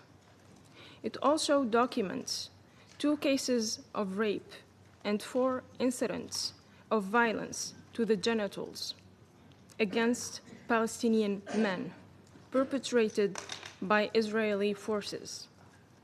It indicates that the Commission of Inquiry further received credible information on detainees subjected to burns to the anus. Other incidents are detailed in the report. These, as the report itself underlines, are indicative, not comprehensive. given the lack of access to detention facilities and the continuing obstacles to reporting sexual violence due to fear and lack of trust in complaints mechanisms. Despite these facts, surprisingly, Israel is not listed among parties credibly suspected of committing or being responsible for patterns of sexual violence in conflict. Mr. President, this omission is not only indefensible, but it also dangerously fosters a sense of impunity, conveying the intolerable message that certain perpetrators stand above accountability. Mr. President, we expect it to be corrected in the next report. Israel is already on notice for possible listing. That step must be taken. Mr. President, the Secretary General warns of a dramatic rise in conflict-related sexual violence in 2024. Escalating conflicts were marked by widespread sexual violence, compounded by unprecedented levels of displacement and militarization. The dangerous trend is fueled by the immunity enjoyed by some actors, most notably the Israeli occupying forces. Impunity fuels repetition. Silence rewards the perpetrators. We must reverse this pattern. Our collective commitment, as reaffirmed in the Pact for the Future, obliges member states to take concrete measures to eliminate conflict-related sexual violence. Words are not enough. Action is required. Algeria calls for independent investigations into allegations of conflict-related sexual violence, with full cooperation from all parties and effective protection for survivors and witnesses. Concrete accountability measures, including targeted sanctions against perpetrators, to affirm that no one is above international law. The meaningful participation of victims at every level of peace negotiations, ceasefire discussions, and post-conflict recovery. Adequate and sustained resources for programs that protect and empower victims during and after conflict. Mr. President, the victims of conflict-related sexual violence deserve justice. No one is above the law. Israel's occupying forces violate human dignity daily in Gaza. They weaponize sexual violence against a defenseless civilian population. Algeria urges this Council to act with courage, name the perpetrators, hold them accountable, restore the credibility of our mechanisms. I thank you. I thank the delegation of Algeria for their statement. I now give the floor to the delegation of Guyana. Thank you, Mr. President. I thank SRSG Pramila Patten and Ms. Ikhlass Ahmed for their briefings. Mr. President, the recent report of the Secretary General on conflict-related sexual violence presents a deeply concerning picture of the widespread occurrence and impacts of sexual violence in conflict situations.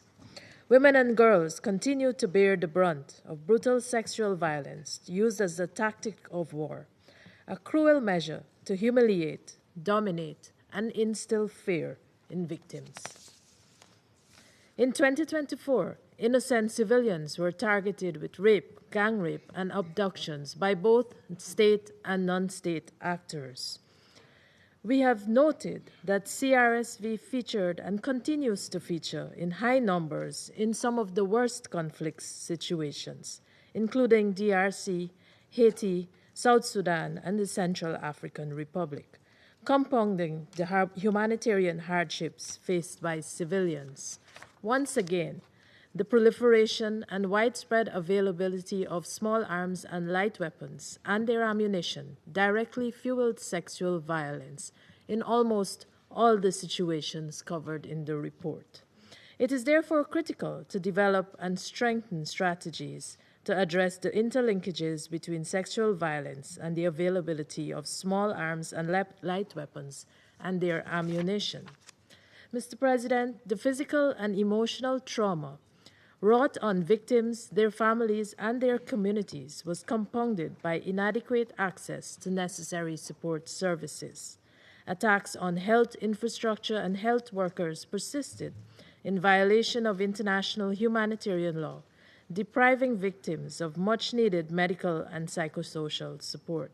Parties to conflict must comply with their obligations under international humanitarian law and relevant Security Council resolutions, including the recently adopted Resolution 2730, and ensure that UN personnel and other humanitarian actors have unhindered humanitarian access to conflict-affected areas in order to provide assistance to survivors of sexual violence.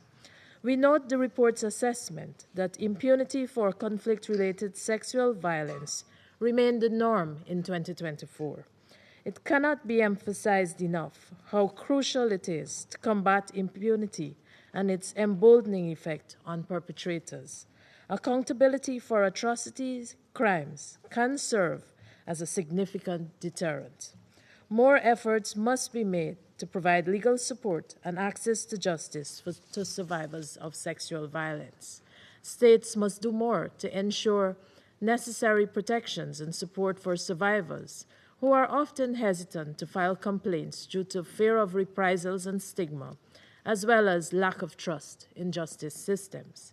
We commend those countries that are strengthening their legislative and justice frameworks to promote greater accountability for sexual violence. Guyana calls upon all parties listed in the report as committing or credibly suspected of committing or being responsible for patterns of rape or other forms of sexual violence in situations of armed conflict to immediately cease such heinous acts. Being on either list must serve as an urgent impetus to take remedial measures. Mr. President, the Security Council must utilize all tools at its disposal to address CRSV. This includes treating sexual violence as a standalone designation criterion for applying sanctions to persistent perpetrators. There must be stronger linkages between the parties listed in the Secretary General's annual reports on CRSV and the sanctions designations. The Council must also continue to insist that state and non-state parties to conflicts adopt time-bound commitments to prevent and address CRSV, and for compliance with these commitments to be monitored. Mandate authorizations and renewals of peace operations must routinely include provisions to prevent and respond to sexual violence. Women's protections advisors have a critical role in monitoring and reporting incidents of conflict-related sexual violence and ensuring access to timely and accurate information. It is noted that while the deployment of women protection advisors has been mandated in several Council resolutions, implementation has been lacking due to insufficient allocation of resources. This must be addressed. In the context of drawdowns or transition of missions, monitoring, analysis, and reporting functions related to sexual violence must be preserved. Gaps can be filled by strengthening government and NGO capabilities and transferring key functions to UN country teams. Mr. President, while women and girls are the vast majority of those affected by CRSV, they continue to be largely excluded from discussions and decision-making on matters related to peace and security. We emphasize that women's full, equal, and meaningful participation, including in decision-making at all levels and in all levels of political and peace-building processes, remains crucial to addressing CRSV. In closing, Guyana reaffirms its commitment to eliminate sexual and gender-based violence, end impunity, and ensure that survivors receive the necessary support. It is only through collective action, political will, and sustained investment that we can reverse the horrific trend that we are seeing. I thank you. Agradezco a la delegación. I thank the delegation of Guyana for their statement. I now give the floor to the delegation of France. Monsieur le Président, Mr. President, First of all, I'd like to thank you for having convened this open debate on the crucial issue of the protection of victims of sexual violence in conflict. I'd also like to thank the Special Representative of the Secretary-General, Pramila Patten, to whom France reiterates its full support. I'd like to thank her for her statement. I'd also like to thank Ms. Ikhlass Ahmed for her very moving statement. Their courageous words spur the Council to action. The use of rape and sexual violence as weapons of war continue, whilst conflicts are increasing in number and are worsening. Women and girls remain the primary victims, as attested to by the annual report of the Secretary-General published last week. In Sudan, in the Democratic Republic of Congo, in Haiti, and in so many other conflicts, sexual atrocities on a terrifying scale are being committed. In Ukraine, no, this is not just an illusion, but a proven fact. A permanent member of this council, Russia, is committing sexual violence against civilians and prisoners of war, flouting international humanitarian law and the resolutions that we have adopted together. Denying this is to deny victims their dignity, and that is unacceptable. Mr. President, I would like to focus on three main issues. Firstly, there's a need to ensure that victims have rapid access to essential healthcare services, including sexual and reproductive health services. As the report has underscored, initial treatment and immediate short-term humanitarian aid must be followed by lasting assistance to male and female survivors, both in the medium and the long term. It is crucial here to maintain UN resources on the ground, to build national capacity, and to work with civil society. We also need to lend a listening ear to the needs of male and female survivors. France supports the Global Survivors Fund, set up by Nadia Murad and Dr. Mukwege. We also support other organisations that assist victims and that are active on the ground, in particular through our National Support Fund for Women's Organisations. The work of UN Women and UNFPA, this work is crucial inter alia for supporting local organisations and to prevent, to raise awareness and to act. Mr. President, secondly, we need to combat impunity, and we need to provide victims access to justice and to reparations. Their quest for justice is our quest for justice. We welcome this support lent to national authorities by the Special Representative's team of experts in Guinea, in Colombia, in the Democratic Republic of Congo, in Ukraine, and in the Central African Republic. Their action leads to specific results and must continue. The International Network of Specialized Judges on CRSV is a concrete, remarkable initiative. It was announced in the wake of the international conference organized in The Hague in March 2024 that France co-sponsored. We also welcome the efforts made by the International Criminal Court to investigate sexual crimes, as it does in Darfur and in Afghanistan, and we would urge those states that have not yet done so to ratify the Rome Statute. Thirdly, preventing sexual violence is at the heart of peacekeeping and of security.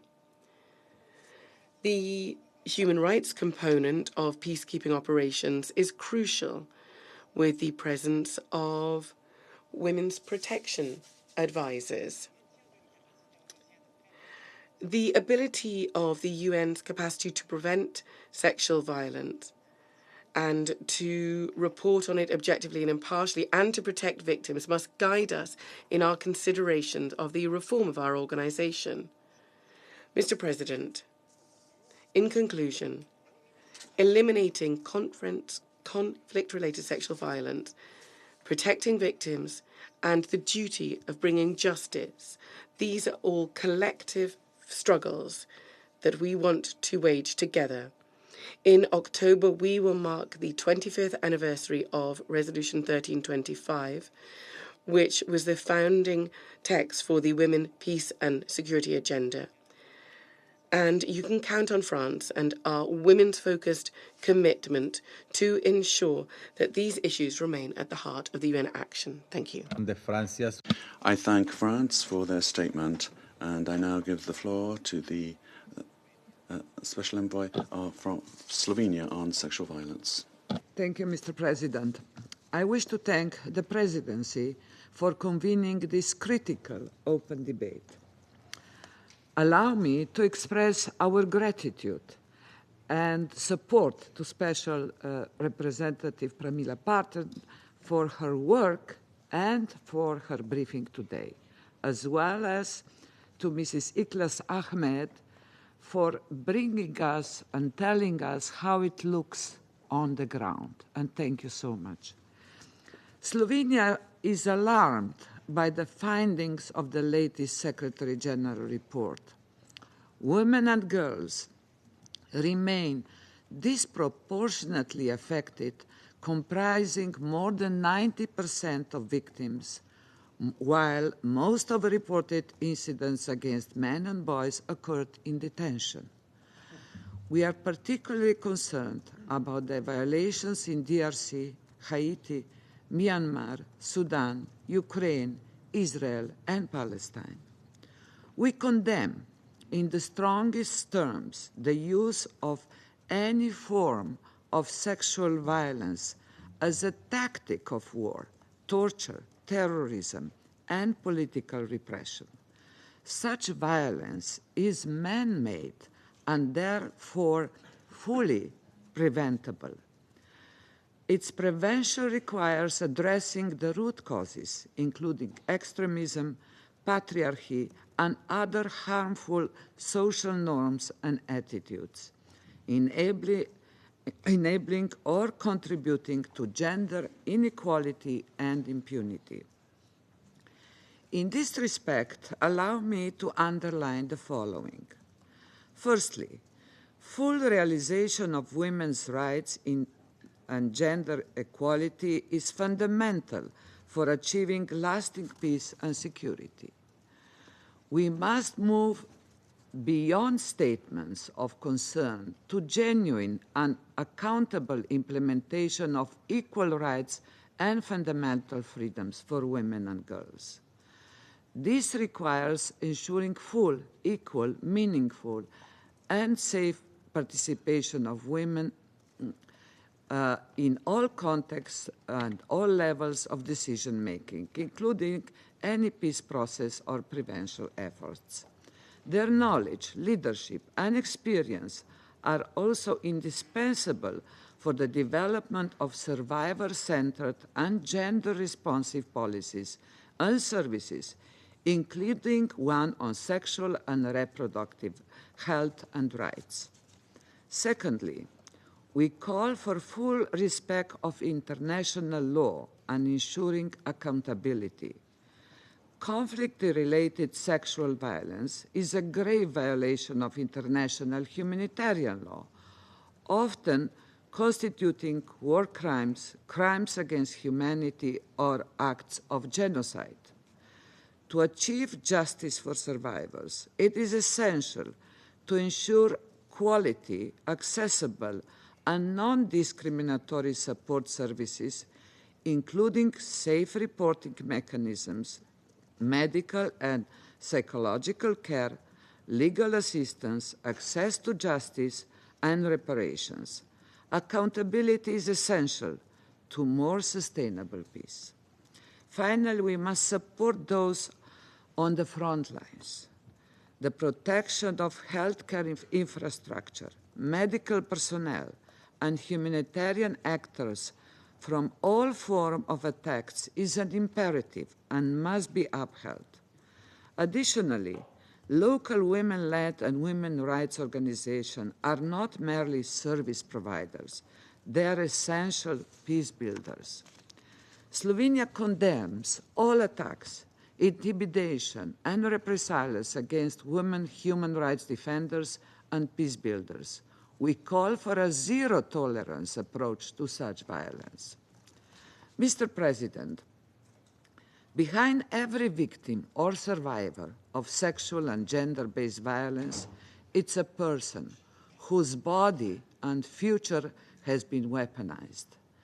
These acts are not random occurrences, but calculated strategies designed to humiliate, dehumanize, and subjugate. The numbers reflected in the Secretary General report reflect only the tip of the iceberg, and as long as survivors remain silenced by fear, stigma, and lack of support, it will be impossible to understand the true scale of impact of conflict-related sexual violence. The horror of such violence extends to the children born out of these attacks, often face societal rejection.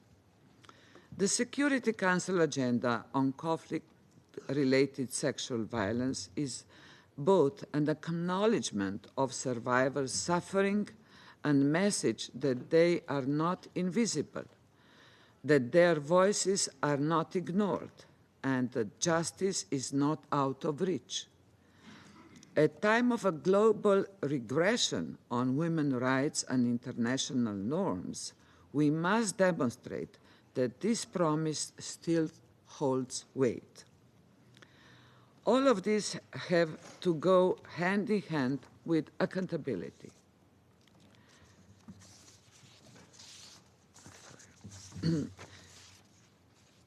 The failure to hold perpetrators accountable or only perpetrates a cycle of impunity, sending a message such that such atrocities are acceptable tools of warfare. This is a vicious circle that must be broken, that can only be done by bringing every responsible person to account. Ultimately, this form of violence represents a fundamental violation of human rights. Slovenia will continue to contribute to these collective efforts. We reaffirm our strong support to the mandate of SRSG on sexual violence in conflict, as well as the team of experts on the role of law and UN action against sexual violence in conflict, including through our contribution to the Conflict-Related Sexual Violence Prevention Multi-Partner Trust Fund. Mr. President, allow me to bring a message from the recent conference in Sarajevo, organized together by UN Women and authorities of Bosnia and Herzegovina. Participants called for redefinition of justice, not just in terms of verdicts and trials, but in terms of recognition, reparation, and healing. The message of survivors was that we must always stand with those whose voices are not too often silent and never powerless. Let me echo the words of one of the survivors. Women are not victims. They are witnesses and masters of our survival. I thank you. I thank the delegation of Slovenia for their statement, and I now give the floor to the Republic of Korea. Thank you, Mr. President. At the outset, my delegation thanks Panama for convening today's open debate and expresses its deep appreciation to Special Representative Patten for her compelling briefings, as well as to Ms. Ikhlass Ahmed for her courageous and sobering testimony. It is regrettable that we meet under such worsening circumstances, as the Special Representative Patten reminded us vividly. In 2024, conflict-related sexual violence continued to be employed as a tactic of war, torture, terrorism, and political repression. Alarmingly, more than 70% of the parties listed in the Secretary General's report are persistent perpetrators. This year marks 25th anniversary of Resolution 1325, an opportune moment to affirm our collective commitments. Today's debate on innovative strategies to support survivors of sexual violence in conflict zones comes at a critical juncture. As emphasized by today's briefers, the need for quality multi-sectoral services has never been more urgent. Yet, the more we seek innovative solutions, the more we must return to the core principles of the WPS agenda. True innovations lies in a back-to-basics approach. Grounded in our shared commitment, innovative strategies are not about novelty for its own sake, but about applying fresh perspective to our fundamental principles. With this in mind, I will highlight 3 key points.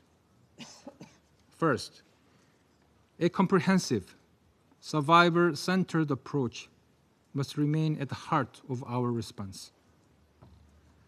Conflict-related sexual violence causes lasting physical, psychological, and social harm, with the survivors often facing stigma and exclusion.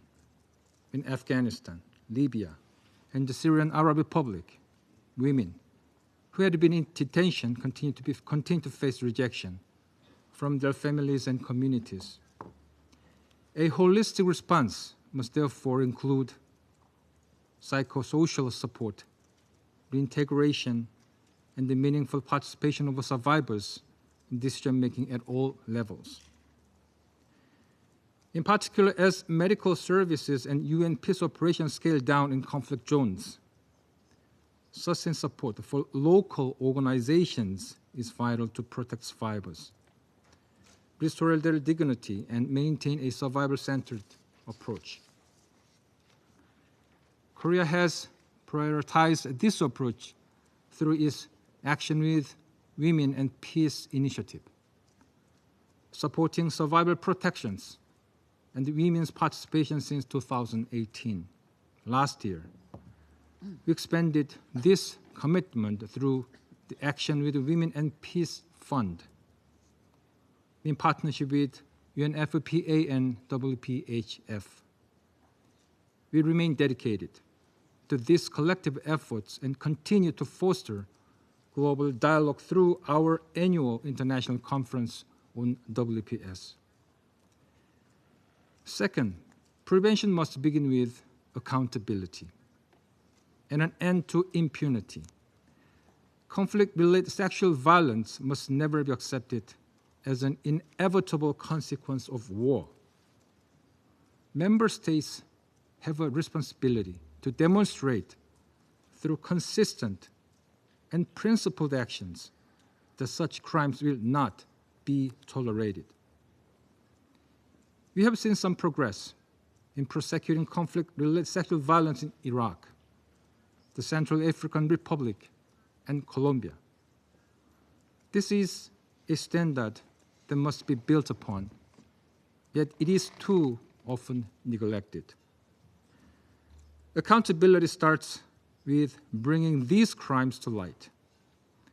As the Secretary General report notes, victims often refrain from lodging complaints due to fear of reprisals and stigma. breaking the silence is a first step toward justice. Creating an enabling environment where women in public life, including survivors, women human rights defenders, and the civil society actors can participate meaningfully and safely. Their voices are essential to prevention and lasting changing. Third, the Security Council must respond with timely and consistent action. Sexual violence in conflict must be met with more than condemnation. It must be addressed through concrete measures, including sanctions and accountability mechanisms. As the Secretary General underscored in his report, the Council can deter sexual violence by applying the sanctions criteria for such crimes clearly and consistently. This enables the timely listing of perpetrators and send an unequivocal message that such acts will not go unpunished, reinforcing the Council's credibility in its core mission of maintaining international peace and security.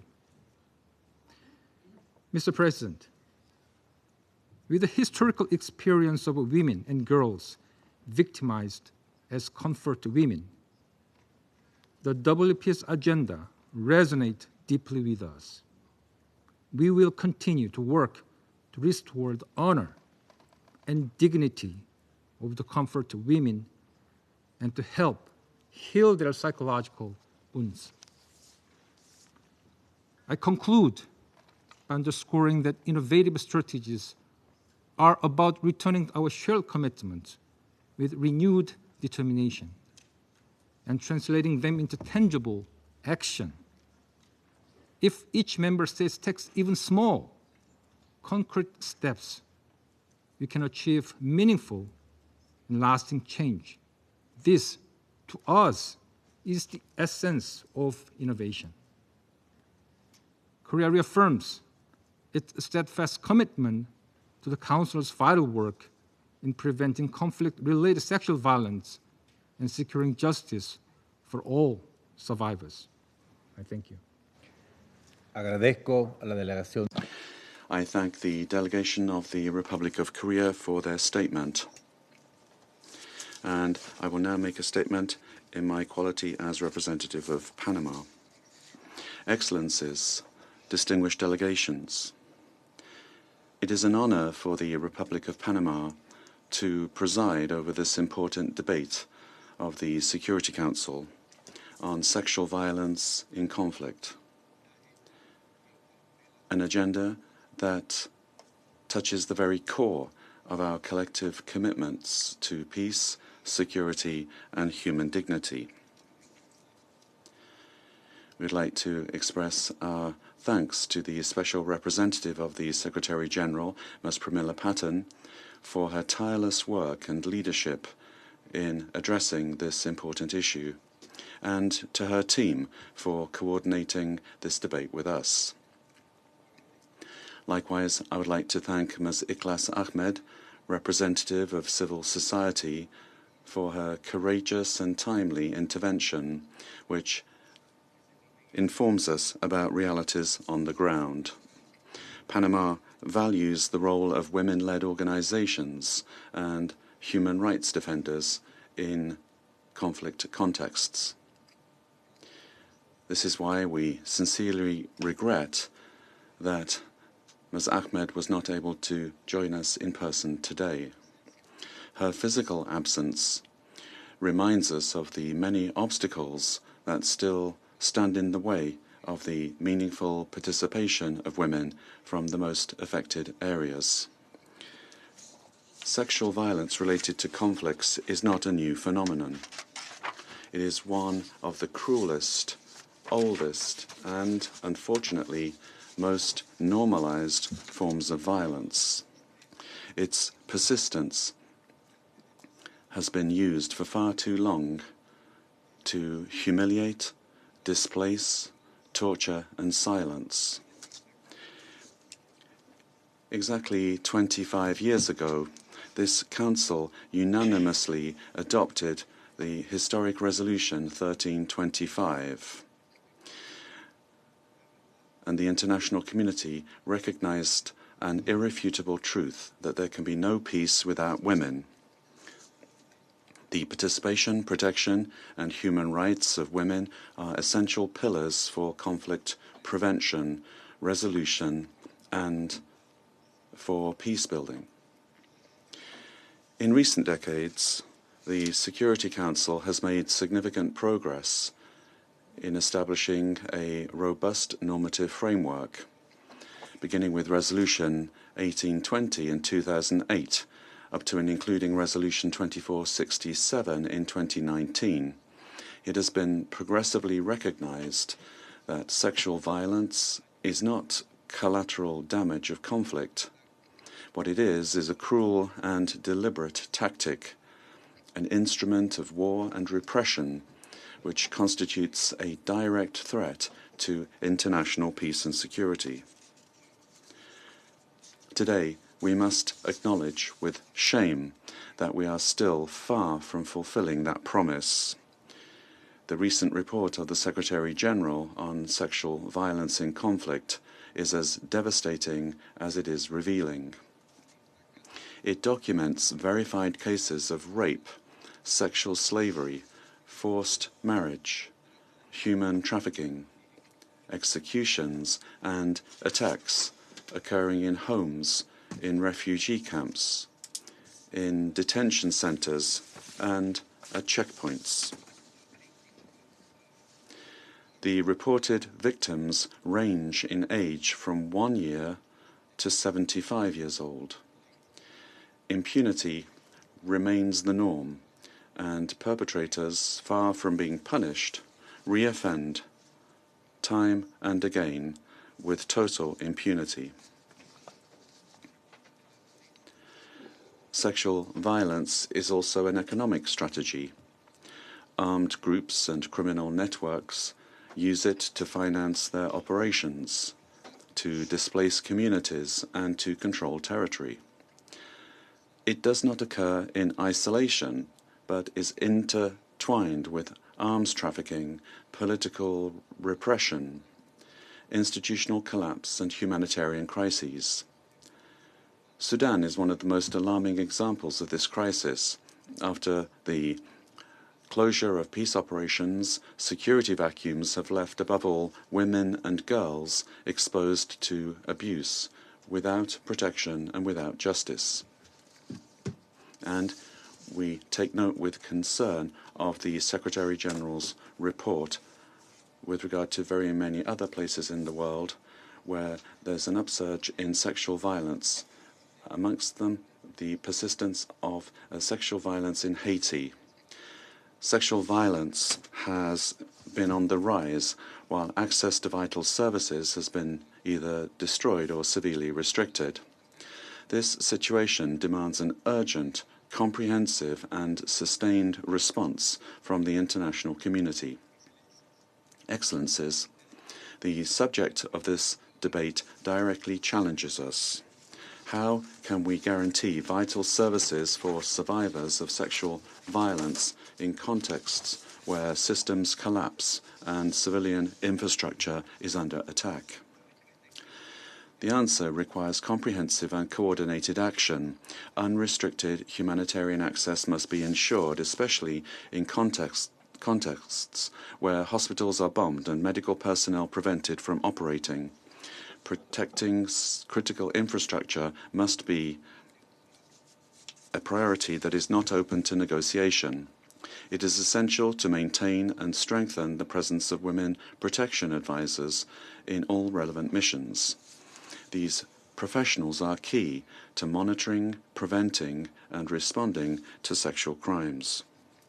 Transitions or drawdowns of peace operations cannot leave behind vacuums that expose women and girls to greater risks. Responses must be survivor-centered and trauma-informed. This means providing comprehensive medical care, psychosocial support, effective legal assistance, and transformative mechanisms of justice. In addition, as an international community, we must assume the political and moral duty to ensure sustained funding for women-led organizations on the ground, who are often the first and many times the only responders. Their work must be supported with resources, protection, and recognition. Likewise, Panama supports the Secretary-General's recommendation to include sexual violence as an independent criterion in the Security Council's sanctions regimes. We must break the cycle of impunity that allows these crimes to continue, whether committed by state or non-state actors. Excellencies, the figures, though alarming, do not reflect the true scope of this tragedy. Behind each number, there is a life, a story cut short, a wounded body, a child born out of horror, and a survivor awaiting justice. As we have just, this has been recalled to us by Pramila Patten, peace cannot be built on silence or on the rubble of impunity. Women are not passive victims of conflict. They are agents of change, community leaders, and peace builders. Listening to their voices, ensuring their rights, and supporting their leadership is an indispensable condition. Today, as always, we raise our voice not only to condemn these crimes, but to act with decision, decisively, with humanity, and with a deep conviction that without justice, there is no peace, and without women, there is no future. Thank you very much. I now resume my function as President of the Council. I wish to remind all speakers to limit their statements to no more than 3 minutes in order to enable the Council to carry out its work expeditiously. The flashing light on the microphone will prompt speakers to bring their remarks to a close after 3 minutes. I now give the floor to the delegation of Kazakhstan. Mr. President, Excellencies, distinguished delegates, I wish to begin by thanking the Presidency of Panama for convening this timely open debate. My delegation also extends its gratitude to the SRSG Pramila Patten and the civil society briefer, Ikhlass Ahmed, for their insightful and sobering presentations. Kazakhstan is steadfast in its commitment to the women, peace, and security agenda and the global effort to eradicate all forms of violence against women and girls. We're appalled by the findings of the Secretary General's latest report. A significant increase in verified cases of sexual violence and conflict from the last year represents an alarming trajectory. Behind the statistics are shattered lives, traumatized communities, and the deep scars of conflicts that rage across the globe. This violence is a grave breach of international humanitarian law and an affront to our shared humanity. This is compounded by the systematic destruction of healthcare infrastructure, which creates a secondary vicious assault, severing the lifeline for survivors seeking medical care, psychological support, and safety. To counter this, Kazakhstan believes we need to concentrate on 3 core areas of action. First, we must ensure, as it was mentioned here already, a survivor-centered response. This must be our unwavering guide. We highlight the critical importance of guaranteeing comprehensive sexual and reproductive health care and rights to all survivors. The most impactful support comes from the ground up, so we call for increased direct funding for local women's organizations. As we clearly heard from Ikhlass Ahmed, they are the first and sometimes the only responders and the enduring pillars of their communities. Second, we must strengthen proactive prevention. To protect women and girls, we must address the enablers of violence before it occurs. Kazakhstan urges all member states to ensure responsible policies of arms transfers, implementing robust risk assessment to prevent weapons from falling into the hands of those who would use them to commit or facilitate gender-based violence. Prevention also means, as we all know, tackling the root causes of violence. Third, we must streamline the WPS agenda across the UN system.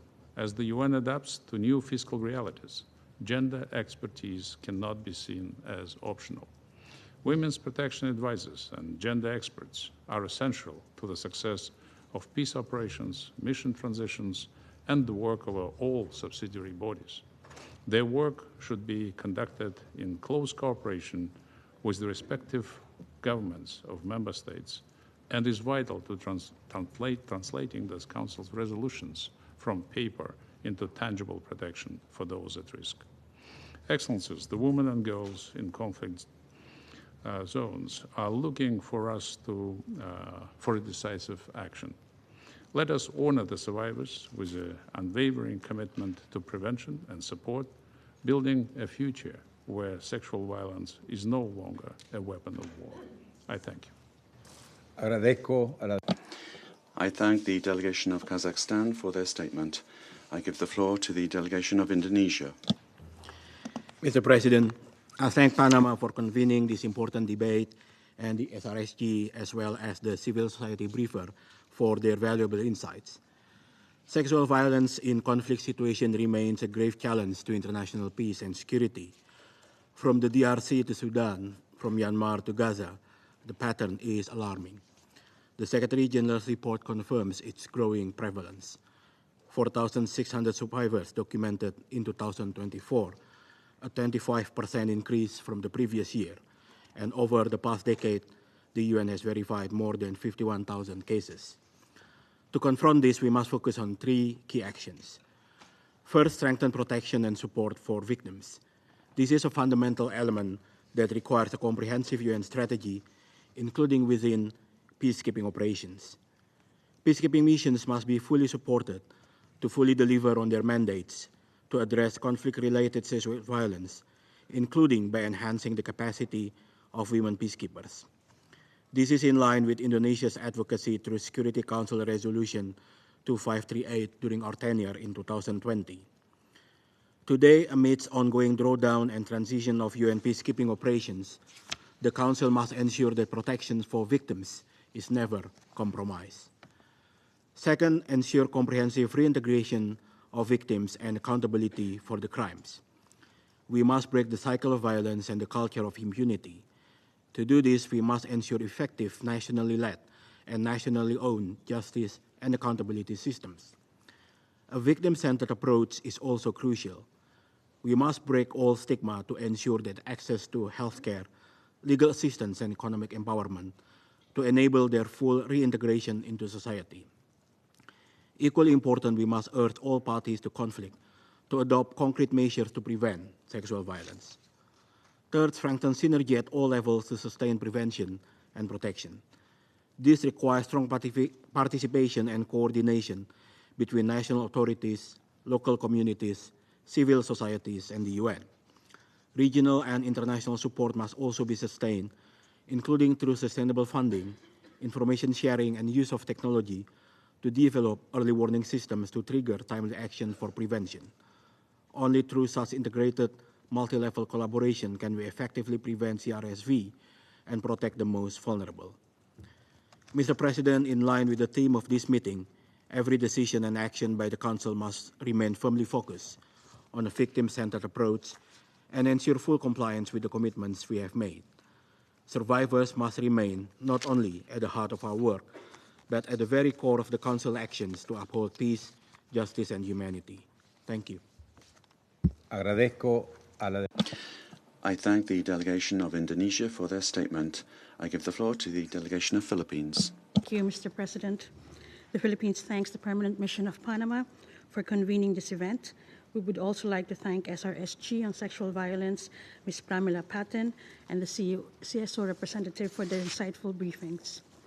The Philippines stands in solidarity with the survivors of sexual violence in conflict. We condemn such acts as grave violations of human rights and international humanitarian law. They are not only crimes against individuals, but attacks on peace, security, and the rule of law.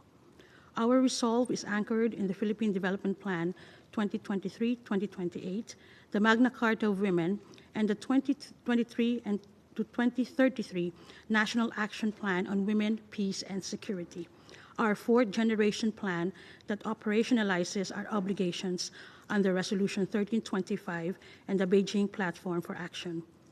This action plan is not just a framework, it is a decisive whole-of-government and whole-of-society strategy to ensure survivors, especially women and girls in conflict and crisis situations, have unimpeded access to health care, psychological support, legal assistance, and safe shelters. We address the evolving realities of conflict, from digital exploitation to health emergencies and climate-driven displacement. Our built-in monitoring, evaluation, accountability, and learning system ensures rapid, evidence-based responses. The Philippines recognizes that sustainable protection must be survivor-centered.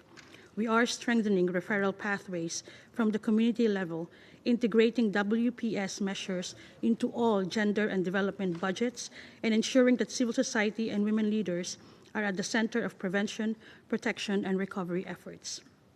Importantly, this action plan leaves no one behind. It explicitly addresses the needs of indigenous women, women with disabilities, and persons of diverse sexual orientation, identity, and/or expression. For us, innovation also means bridging the protection gap in hard-to-reach areas. We're expanding mobile health and legal assistance teams, technology-enabled reporting and case management, and gender advisors embedded in peace and security operations. Mr. President, the Philippines is steadfast in its belief that peace cannot be achieved without justice for survivors and accountability for perpetrators. Our actions at home are part of our broader responsibility to uphold international peace and security. The Philippines will continue to work in solidarity with the international community to ensure that survivors of sexual violence in conflict find not only protection, but also pathways to healing, empowerment, and lasting peace. Thank you. Agradezco a la delegación de... I thank the delegation of the Philippines for their statement. I now give the floor to the delegation of Uruguay. Thank you very much, Mr. President. Uruguay expresses its sincere thanks to the Presidency of Panama for convening this debate and to the Secretary-General for his exhaustive report. And we also thank the Special Representative, Pramila Patten, and Madam Ikhlass Ahmed for the Darfur Advocacy Group. Our delegation aligns itself with the statement of the group on women, peace and security, and we express the following observations in our national capacity. 25 years after the adoption of Resolution 1325 on women, peace and security, impunity for the perpetrators of sexual and gender-based violence related to conflicts persists as a tactic of war, torture, terrorism and political repression. According to the Secretary-General's report, in 2024, sexual violence in conflict increased by 25% compared to the previous year. 91% of these victims were women and girls, but cases were also recorded amongst men and boys, especially in detention centers. These figures, as we know, are underreported and must therefore be understood as an urgent call to action. Uruguay strongly condemns sexual and gender-based violence in armed conflicts and the impunity with which perpetrators operate, both state and non-state actors, calling for investigation and accountability. We also are very much concerned about persistent reports of sexual violence against girls in armed conflict that perpetuate cycles of inequality. And we also regret the 125% increase in cases of sexual violence against boys, as reported by the Special Representative of the Secretary-General for Children and Armed Conflict. Uruguay is working on renewing its mandate within the framework of the Resolution on the Rights of the Child. during the upcoming session of the Third Committee. President, we are deeply concerned about the increase in international humanitarian, political and security crises and the consequent weakening of respect for international law, including international humanitarian law, disproportionately affecting women and girls, particularly those that have been displaced or are refugees or migrants. Efforts must be redoubled to prevent these crises and conflicts, but also to respond to them, guaranteeing victims and survivors access to justice and reparation. In this regard, we welcome the new policy on gender crimes of the Office of the Prosecutor of the International Criminal Court, revised in December 2023.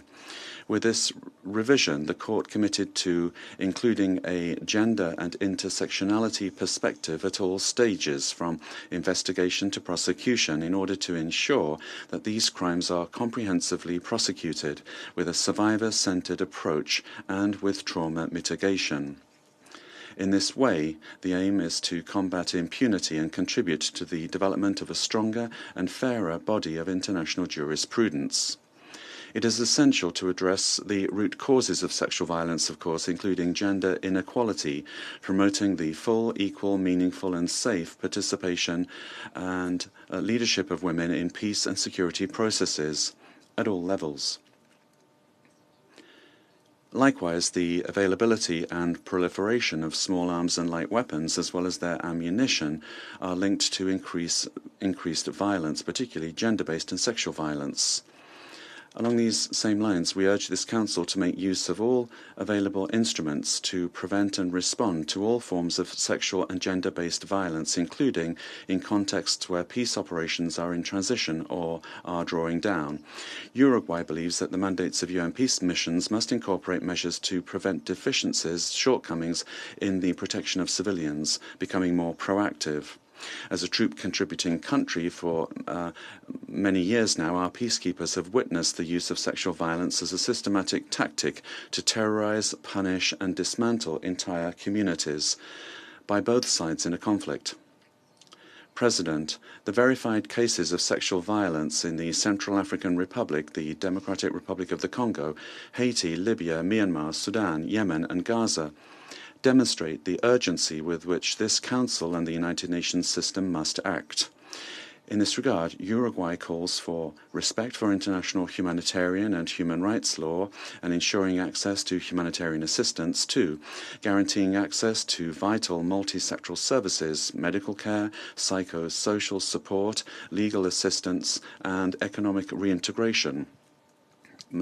All of these must be available to survivors of both sexes, irrespective of their location or condition. Victims of sexual violence must be able to access basic health services, which are critical during the first 72 hours after an attack. Also, we need to protect critical civilian infrastructure. Health centers and shelters must be protected against attacks in accordance with international humanitarian law. And in contexts of reduction or transition of peace operations, the Council must ensure that protection mandates are not lost. This includes having personnel trained in handling situations of sexual and gender-based violence. And we would call for additional accountability beginning at the national level with the tools of the UN Sanctions Committee. These acts must be condemned in all circumstances, and we would call for there to be a comprehensive approach addressing the root causes of violence in order to build lasting peace for all. Thank you. I thank the delegation of Uruguay for their statement. May I remind delegations to limit their statements, please, to 3 minutes so that the Council is able to conclude its work on time. I now give the floor to the delegation of Croatia. Thank you, Mr. President. I thank Panama for organizing this meeting and the distinguished briefers for their valuable insights. Croatia aligns itself with the statements to be delivered by the European Union and by Canada on behalf of the Group of Friends of Women, Peace and Security. I would like to add some remarks in my national capacity. The latest Secretary General's report documents persistent cases of sexual violence, further aggravated by armed conflicts and record levels of displacement. We are particularly concerned about insufficient support for survivors due to growing safety concerns, limited delivery of humanitarian aid, as well as financial and protection capacity challenges, especially during the drawdowns and transitions of UN peace operations. Recalling our commitments under the Pact for the Future to take concrete steps for the elimination and prevention of human rights violations, including those experienced by women and girls in armed conflict, we emphasize the importance of addressing these issues in a comprehensive manner. Mr. President, we strongly support the call of the UN Special Representative of the Secretary General to end conflict-related sexual violence, and we encourage all states to align their laws with international humanitarian and human rights law, as well as to monitor their compliance with relevant Security Council resolutions. In fragile, conflict, and post-conflict settings, it is crucial to ensure the protection of civilians and enable safe access to medical care and psychological support for all survivors. Taking into account that survivors of conflict-related sexual violence are not a homogeneous group, we commend the innovative approaches presented in the report that seek to address specific contexts and individual needs. This must be complemented by robust accountability measures, comprehensive reparations, and sustainable reintegration programs. It is regrettable that impunity for conflict-related sexual violence remained the norm. Providing justice for victims should remain our priority, through strengthening accountability mechanisms and advancing survivor-centered practices. For instance, survivors of sexual violence suffered during the homeland war in Croatia are entitled to financial compensation and psychological support, regardless of whether the perpetrators were identified or brought to justice. Furthermore, we need to keep up our efforts in providing financial and operational support to all situations of concern. In this regard, I would like to underscore the important role that the Peacebuilding Commission can have in supporting fragile states as they transition towards peace, including through the support for civil society and women's organizations at a local level. In conclusion, Mr. President, let me reiterate that prevention of conflict-related sexual violence starts in times of peace. Tackling structural gender inequalities, harmful social norms, and other root causes of sexual violence minimizes its effects in conflict situations. Lastly, all of these prevention efforts can have a lasting impact only if reinforced by full and meaningful participation of women and survivors in political, peacemaking, peace-building, and humanitarian response processes. I thank you. I thank the delegation of Croatia for their statement. I give the floor to the delegation of Japan. Thank you, Mr. President. I thank Panama for convening this important open debate. I also thank SRSG Patten and Ms. Ikhlass Ahmed for their sobering briefs. Sexual violence in conflict is a serious crime that violates human dignity and has far-reaching consequences. Japan is deeply concerned by the findings in the Secretary General's latest report, marking a staggering 25% increase from the previous year. Regrettably, this crime continues to be widespread and largely met with impunity, disproportionately affecting women and girls. Mr. President, as the SG's report points out, survivors of CRSV are not a homogeneous group. A survivor-centered approach requires provision of tailored and multi-sectoral services. In order to provide timely and comprehensive assistance to survivors, as well as to hold perpetrators accountable, Japan has supported UN teams of experts since 2014 and UN action since 2017. Japan calls on member states to support and make use of the TOE as a mandated Security Council mechanism and invites member states to engage with the UN Action Network chaired by SRSG Patten. Mr. President, in Sudan, Japan supported the UN Action Project on mitigating risks and enhancing response to gender-based violence and CRSV. The project utilized multi-sectoral approach encompassing emergency response, facility restoration, capacity building, and economic empowerment of survivors. This year, Japan is supporting a TOE project in Eastern DRC aimed at strengthening access to justice for victims and survivors of CRSV. The project will enhance survivor-centered investigations and prosecutions to ensure perpetrators are held accountable. Furthermore, Japan has integrated the WPS agenda as one of the main pillars of its foreign policy and is currently serving as co-chair of WPS Focal Point Network with Norway to further promote the agenda, including Security Council Resolution 1888. Mr. President, Japan remains committed to investing in the protection and empowerment of women and girls to break harmful cycles perpetuated by CRSV and enable a future of hope for survivors. I thank you, Mr. President. I thank the delegation of Japan for their statement. I now give the floor to the delegation of Chile. Thank you very much, Mr. President. Chile would like to thank Panama for convening this open debate and for its leadership in presiding over the Security Council.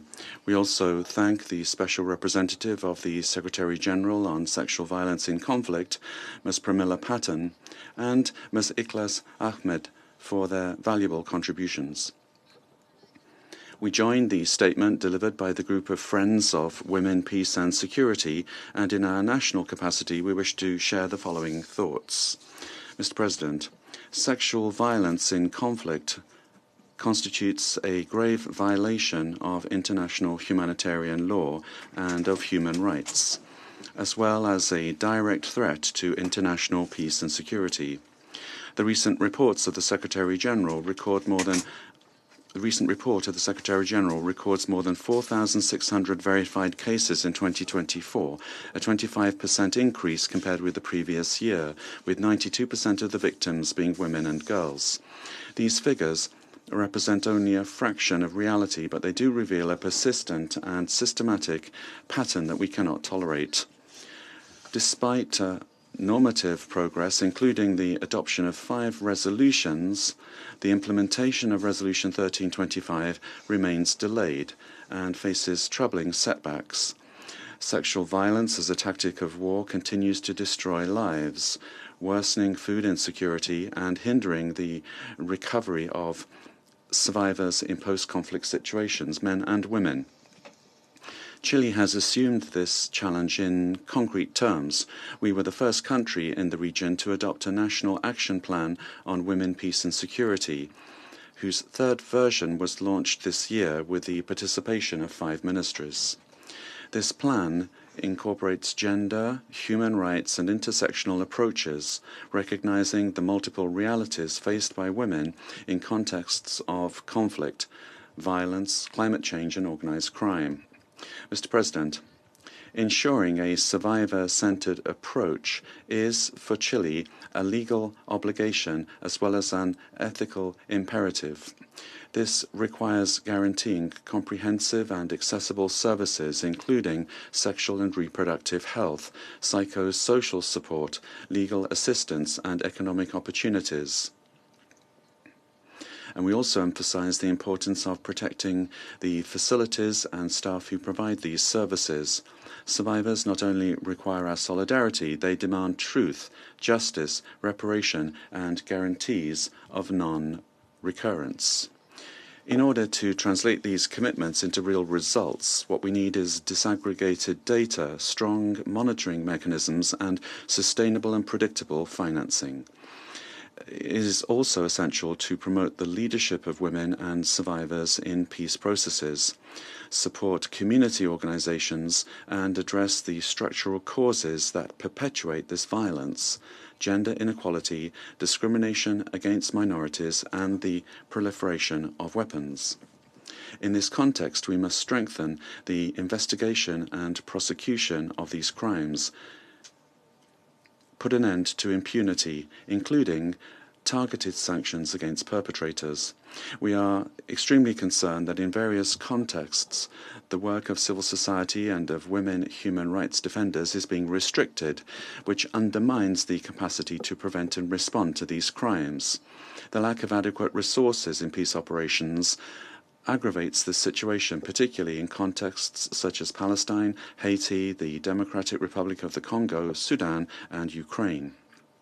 Finally, Mr. President, Chile reaffirms its commitment to the Women, Peace and Security agenda and to the eradication of conflict-related sexual violence. We cannot allow this reality to become normalized, nor can we allow inaction to become complicity. The international community must act with determination and with coherence, placing survivors at the centre and ensuring that no perpetrator goes unpunished. Thank you very much. I thank the delegation of Chile for their statement. I give the floor to the delegation of Liechtenstein. Thank you so much for the floor, Mr. President, Excellencies, dear colleagues. We thank Panama for organizing this timely debate.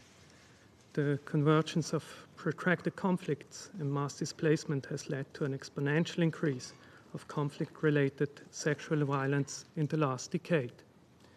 The majority of conflicts, impunity for these crimes remains the norm, and access to psychosocial and health services is obstructed or otherwise unavailable. Even worse, critical health infrastructure is often destroyed at times as a result of deliberate targeting by conflict parties. This further intensifies the hardship endured by survivors. It is simply unacceptable that over 70% of the parties listed in the report of the Secretary General are persistent perpetrators who have not put in place any preventive measures over the last 5 years. We therefore echo the call by the Secretary General to this Council to use all tools available, including targeted sanctions, to break these cycles of impunity. International criminal justice mechanisms, and notably the International Criminal Court, are critical to further advance our fight against impunity. In fact, the Rome Statute is the first international criminal law instrument that explicitly recognizes forms of sexual violence as distinct war crimes and crimes against humanity. Over the last decade, the ICC's victim-centered approach and dedicated gender expertise helped to set vital precedents in landmark cases, ensuring that sexual and gender-based crimes are prosecuted regardless of the victim's gender. Mr. President, we are alarmed by documents of conflict-related sexual violence in Sudan. The widespread use of rape, gang rape, abduction, sexual slavery, and trafficking for the purpose of sexual exploitation is particularly disturbing. These crimes remain a component of the strategy of the Rapid Support Forces and allied militias to consolidate dominance in Darfur, where women and girls are targeted based on their ethnic identity. Even young children are not spared from the escalation of violence. Over 16% of the survivors of rape are under 5 years. The devastating impact extends beyond the immediate harm. All survivors often face long-term psychological trauma, social stigmatization, and the disruption of family and community structures. It is therefore more important than ever to enable rapid, safe, and unhindered humanitarian access. While the vast majority of cases of conflict-related sexual violence affects women and girls, men and boys are also affected by these crimes, particularly in detention centers. In Ukraine, almost 75% of verified cases of these crimes perpetrated by the Russian armed forces have affected men and boys. In this regard, we commend the pioneering work of the Liechtenstein-based All Survivors Project Foundation. The All Survivors Project has, for example, partnered with organizations across Ukraine to ensure that survivors can access the necessary services, including health providers and the justice system. Such initiatives constitute important steps to recognize the full spectrum of survivors. Only through sustained international cooperation, improved protection measures, and the empowerment of survivors can the cycle of impunity be broken and justice served. I thank you. I thank the delegation of Liechtenstein. I give the floor to the delegation of Morocco. Thank you, Mr. President. We thank the Republic of Panama for convening this important debate on a timely, always timely manner. The theme, the protection of survival of sexual violence in conflict zones, is a theme of importance to all of us. We also thank the distinguished briefers for their report and presentation. The theme today is highly relevant as evolving threats to international peace and security continue to exacerbate conflict-related sexual violence, which remains one of the most silenced war crimes. True to its commitment to peace, human dignity, and the protection of the most vulnerable, the Kingdom of Morocco recognizes sexual violence in conflict as both a grave human rights violation and a barrier to peace building and reconciliation. Mr. President, violence is always condemnable. However, sexual violence in times of armed conflict and global crisis is even more reprehensible. In previous open debates, the word rose to tears as everyone listened here in this same assembly to the appalling and poignant testimonies of victims of sexual violence in armed conflicts, reporting their tragic ordeals. Unfortunately, history repeats itself with shocking cases of other victims of rape, torture, and unimaginable savagery and brutality, depicting a chronicle of disturbing trend of using sexual violence as a weapon of war. The Kingdom of Morocco stresses the urgent need to innovate in addressing sexual violence, given its systematic and premeditated nature. A comprehensive and inclusive approach is required, one that tackles the root causes, restores victims' dignity, combats stigma, particularly for children born of this violence, and enforces accountability against perpetrators in line with international law. Such an approach must also focus on prevention through gender equality, women's empowerment, and ensuring access to legal, medical, and psychosocial support services. It should further strengthen protection for victims and witnesses, while establishing complementary mechanisms for men and boys. Allow me to stress the following key points. First, more research is needed to understand the full scope of this scourge, its victims, and its perpetrators. While women and girls remain the majority of victims, men and boys are also gravely affected, though their suffering is often silenced by stigma, shame, and lack of data. Overcoming these barriers and filling the knowledge gap are essential steps to design effective prevention and inclusive response strategies. Two, it is of extreme importance to raise awareness, establish the appropriate legal and normative frameworks, and take action in all environments, including those environments that are not prone to conflict. Three, the underrepresentation of women in peacekeeping missions and peace and security processes further exacerbates sexual violence. Morocco has made gender protection a core component of its contributions to peacekeeping missions. As one of the top African troop contributing countries, Morocco continues to prioritize the deployment of female peacekeepers and the training of personnel in accordance with the Resolution 1325. As such, military women of the Royal Armed Forces have been deployed in different operational contexts, enriching the effectiveness of peacekeeping operations.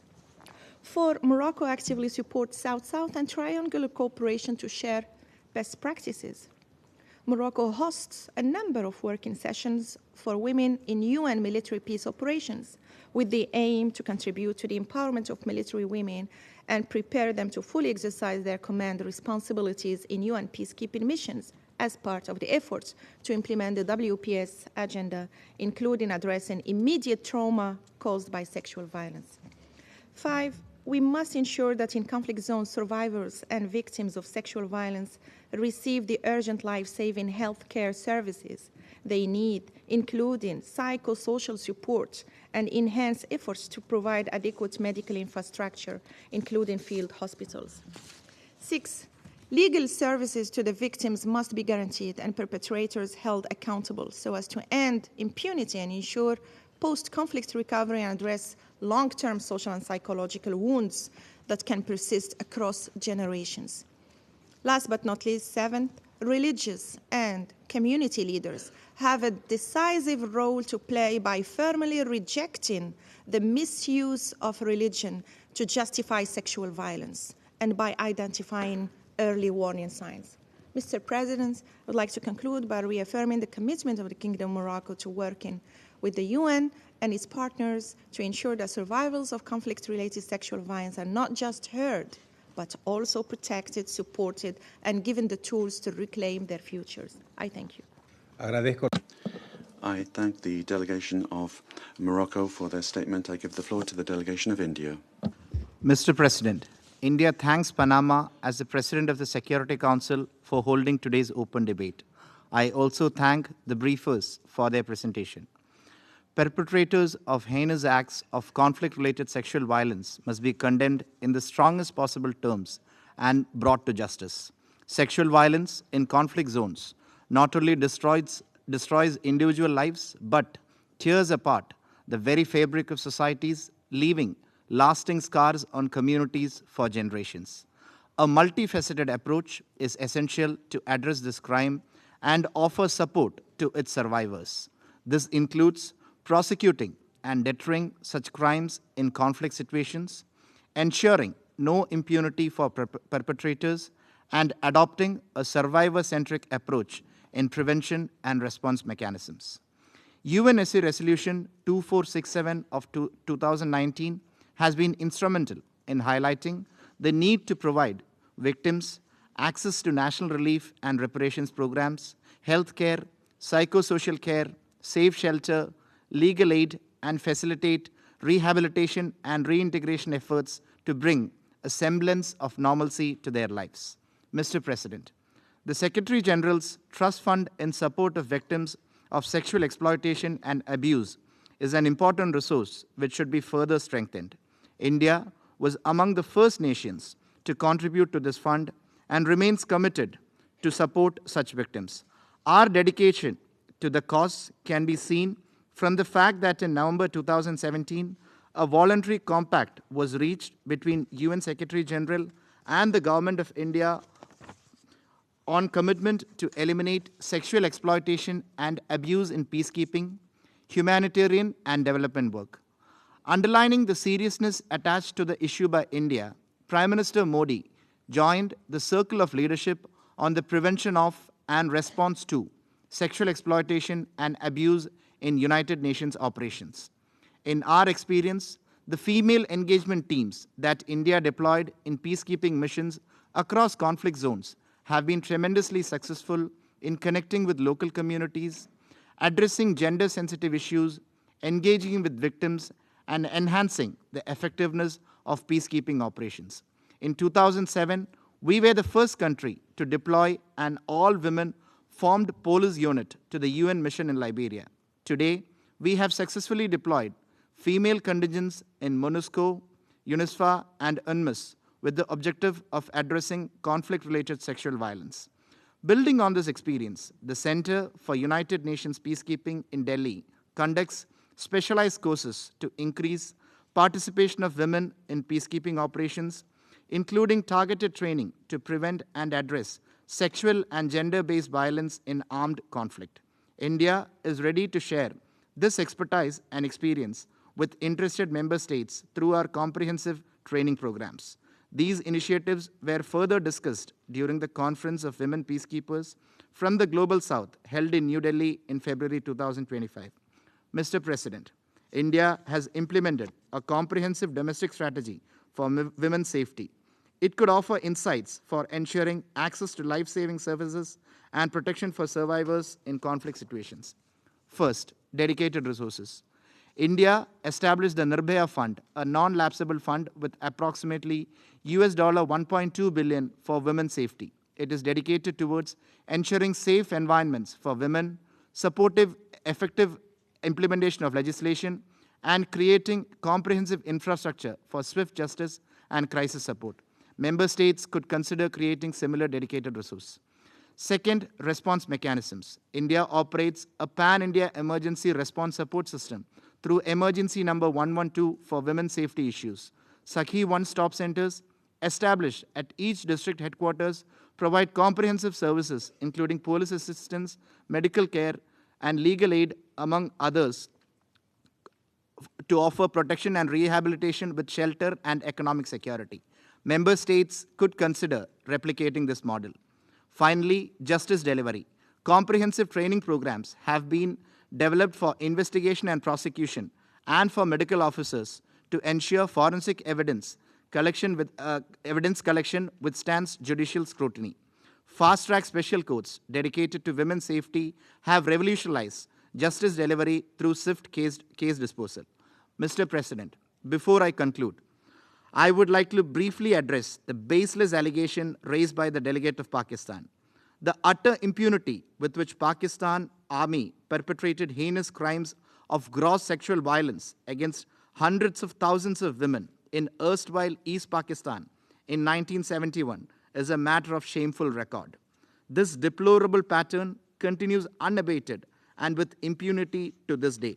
Rampant abduction, trafficking, child early and forced marriages and domestic servitude, sexual violence and forced religious conversions of thousands of vulnerable women and girls as weapons of persecution towards religious and ethnic minority communities are reported and chronicled, including in the recent OHCHR reports. These reports highlight that the vile acts by Pakistan are also validated by its judiciary. It is ironical that those who perpetrate these crimes are now masquerading as champions of justice. The duplicity and hypocrisy is self-evident. Mr. President, as I conclude, allow me to once again reaffirm India's unwavering commitment to root out sexual violence in armed conflict and support and assist survivors of such heinous crimes. I thank you, Mr. President. Agradezco a la delegación. I thank the delegation of India for their statement. I give the floor to the delegation of Malta. Mr. President, Malta aligned itself with the statements of the European Union and a group of friends of women, peace and security, and would like to add some reflections in its national capacity. We thank the Permanent Mission of Panama for convening this timely and vital debate, and extend our appreciation to the briefers and civil society representatives for their valuable contributions. We reiterate our deep appreciation for the work of SRSG Patten and her office. Mr. President, despite the adoption of UNHCR Resolutions 1325, 2467, and others, conflict-related sexual violence remains one of the gravest violations of international humanitarian and human rights law, and one of the most underreported and underaddressed. For too many survivors, justice remains elusive, and access to essential life-saving services is still out of reach. As a proud member of the International Alliance on Preventing Sexual Violence and Conflict, we share the Secretary General's alarm at the widespread conflict-related sexual violence recorded last year in the context of escalating and proliferating conflict and record levels of forced displacement, as outlined in the report. This must end, and we condemn all forms of sexual violence irrespective of where they occur or the country, group, or individual responsible for them. We also reiterate the importance of accountability. Ending impunity for sexual violence is a legal and moral imperative for all states. Financial support for thorough investigations and prosecutions must be guaranteed, and they should be survivor-centered. Our collective efforts must deliver concrete and timely support. In conflict and displacement situations, survivor-centered responses are critical, particularly for women and girls who are disproportionately affected. Access to urgent medical care, psychosocial support, legal aid, and secure shelter must be guaranteed, especially during transitions in UN peace operations when protection gaps are most acute. Malta underscores the importance of strengthening multisectoral responses that are locally led, trauma-informed, and gender-responsive. We must equip frontline actors, especially women's organizations, with sustained resources and political backing, innovative tools such as mobile outreach, digital safe spaces, and early warning systems can also expand access and protection in remote and high-risk areas. We recall that as UN Security Council President in April 2024, Malta placed a strong emphasis on the Women, Peace and Security agenda and chaired the annual open debate on conflict-related sexual violence, which focused on how to prevent CRSV through demilitarization and gender-responsive armed control. We remain committed to advancing all aspects of the CRSV agenda, including survivor participation in all phases of prevention and response, from design to monitoring, while recognizing that justice and recovery cannot be fully realized without survivor leadership. Mr. President, addressing CRSV requires more than speeches. We call on all parties discussed in the SG's report to immediately cease all acts of sexual violence and cooperate with relevant national and international investigative mechanisms. Let us place survivors at the heart of our response and ensure that our strategies are as enduring as the scars these crimes have regrettably left behind. Thank you. Agradezco. I thank the delegation of Malta for their statement. And before suspending the meeting for reasons of time, I'm happy to give the floor to the Kingdom of the Netherlands. Thank you, Mr. President. And I would like to thank Panama for organizing this important debate today. And I especially thank Ms. Ikhlass Ahmed for her vital work under challenging circumstances. And let me express our gratitude and support to SRSG Patten and her office's mandate. The Kingdom of the Netherlands fully aligns itself with the statement by the Group of Friends of Women, Peace and Security. And while we commemorate the anniversaries of landmark UN Security Council Resolution 1325 and the Beijing Platform for Action, conflicts are at a historic peak, and reported conflict-related sexual violence has surged. For an effective response, 3 elements are key. First, a survivor-centered approach, including access to mental health and psychosocial support. Second, accountability at national and international level. And 3, support for local women-led organizations. Mr. President, on the first point, survivors' individual needs should be record to holistic, comprehensive, and right-based support, from evidence collection and access to justice to sexual and reproductive health and rights and livelihoods. Access to mental health and psychosocial support is not a luxury, but a life-saving necessity and a prerequisite to end the cycle of impunity. Safe, trauma-sensitive environments and recovery services enable survivors to rebuild their lives and participate fully, equally, and meaningfully in peace and decision-making processes. Second, accountability is not only about justice after the fact. It is an essential tool for prevention. And to this end, we support the SRSG's community of practice among prosecutors. In Sudan, the report reveals harrowing patterns of conflict-related sexual violence, including rape, gang rape, and sexual slavery. And to ensure accountability, we continue to support the UN fact-finding mission, women protection teams, and aid organizations on the ground. My third and final point, local women-led organizations are often at the forefront. Trusted by their communities, they are best positioned in providing protection and life-saving services. We will launch a new grant instrument to support them. Mr. President, we owe it to the survivors to act with courage, with urgency, and with accountability. I thank you. I thank the delegation of the Kingdom of the Netherlands for their statement. There are still a number of speakers remaining on the list for this meeting. And so, with the concurrence of members of the Council, I intend to suspend the meeting until 3 p.m. The meeting is suspended.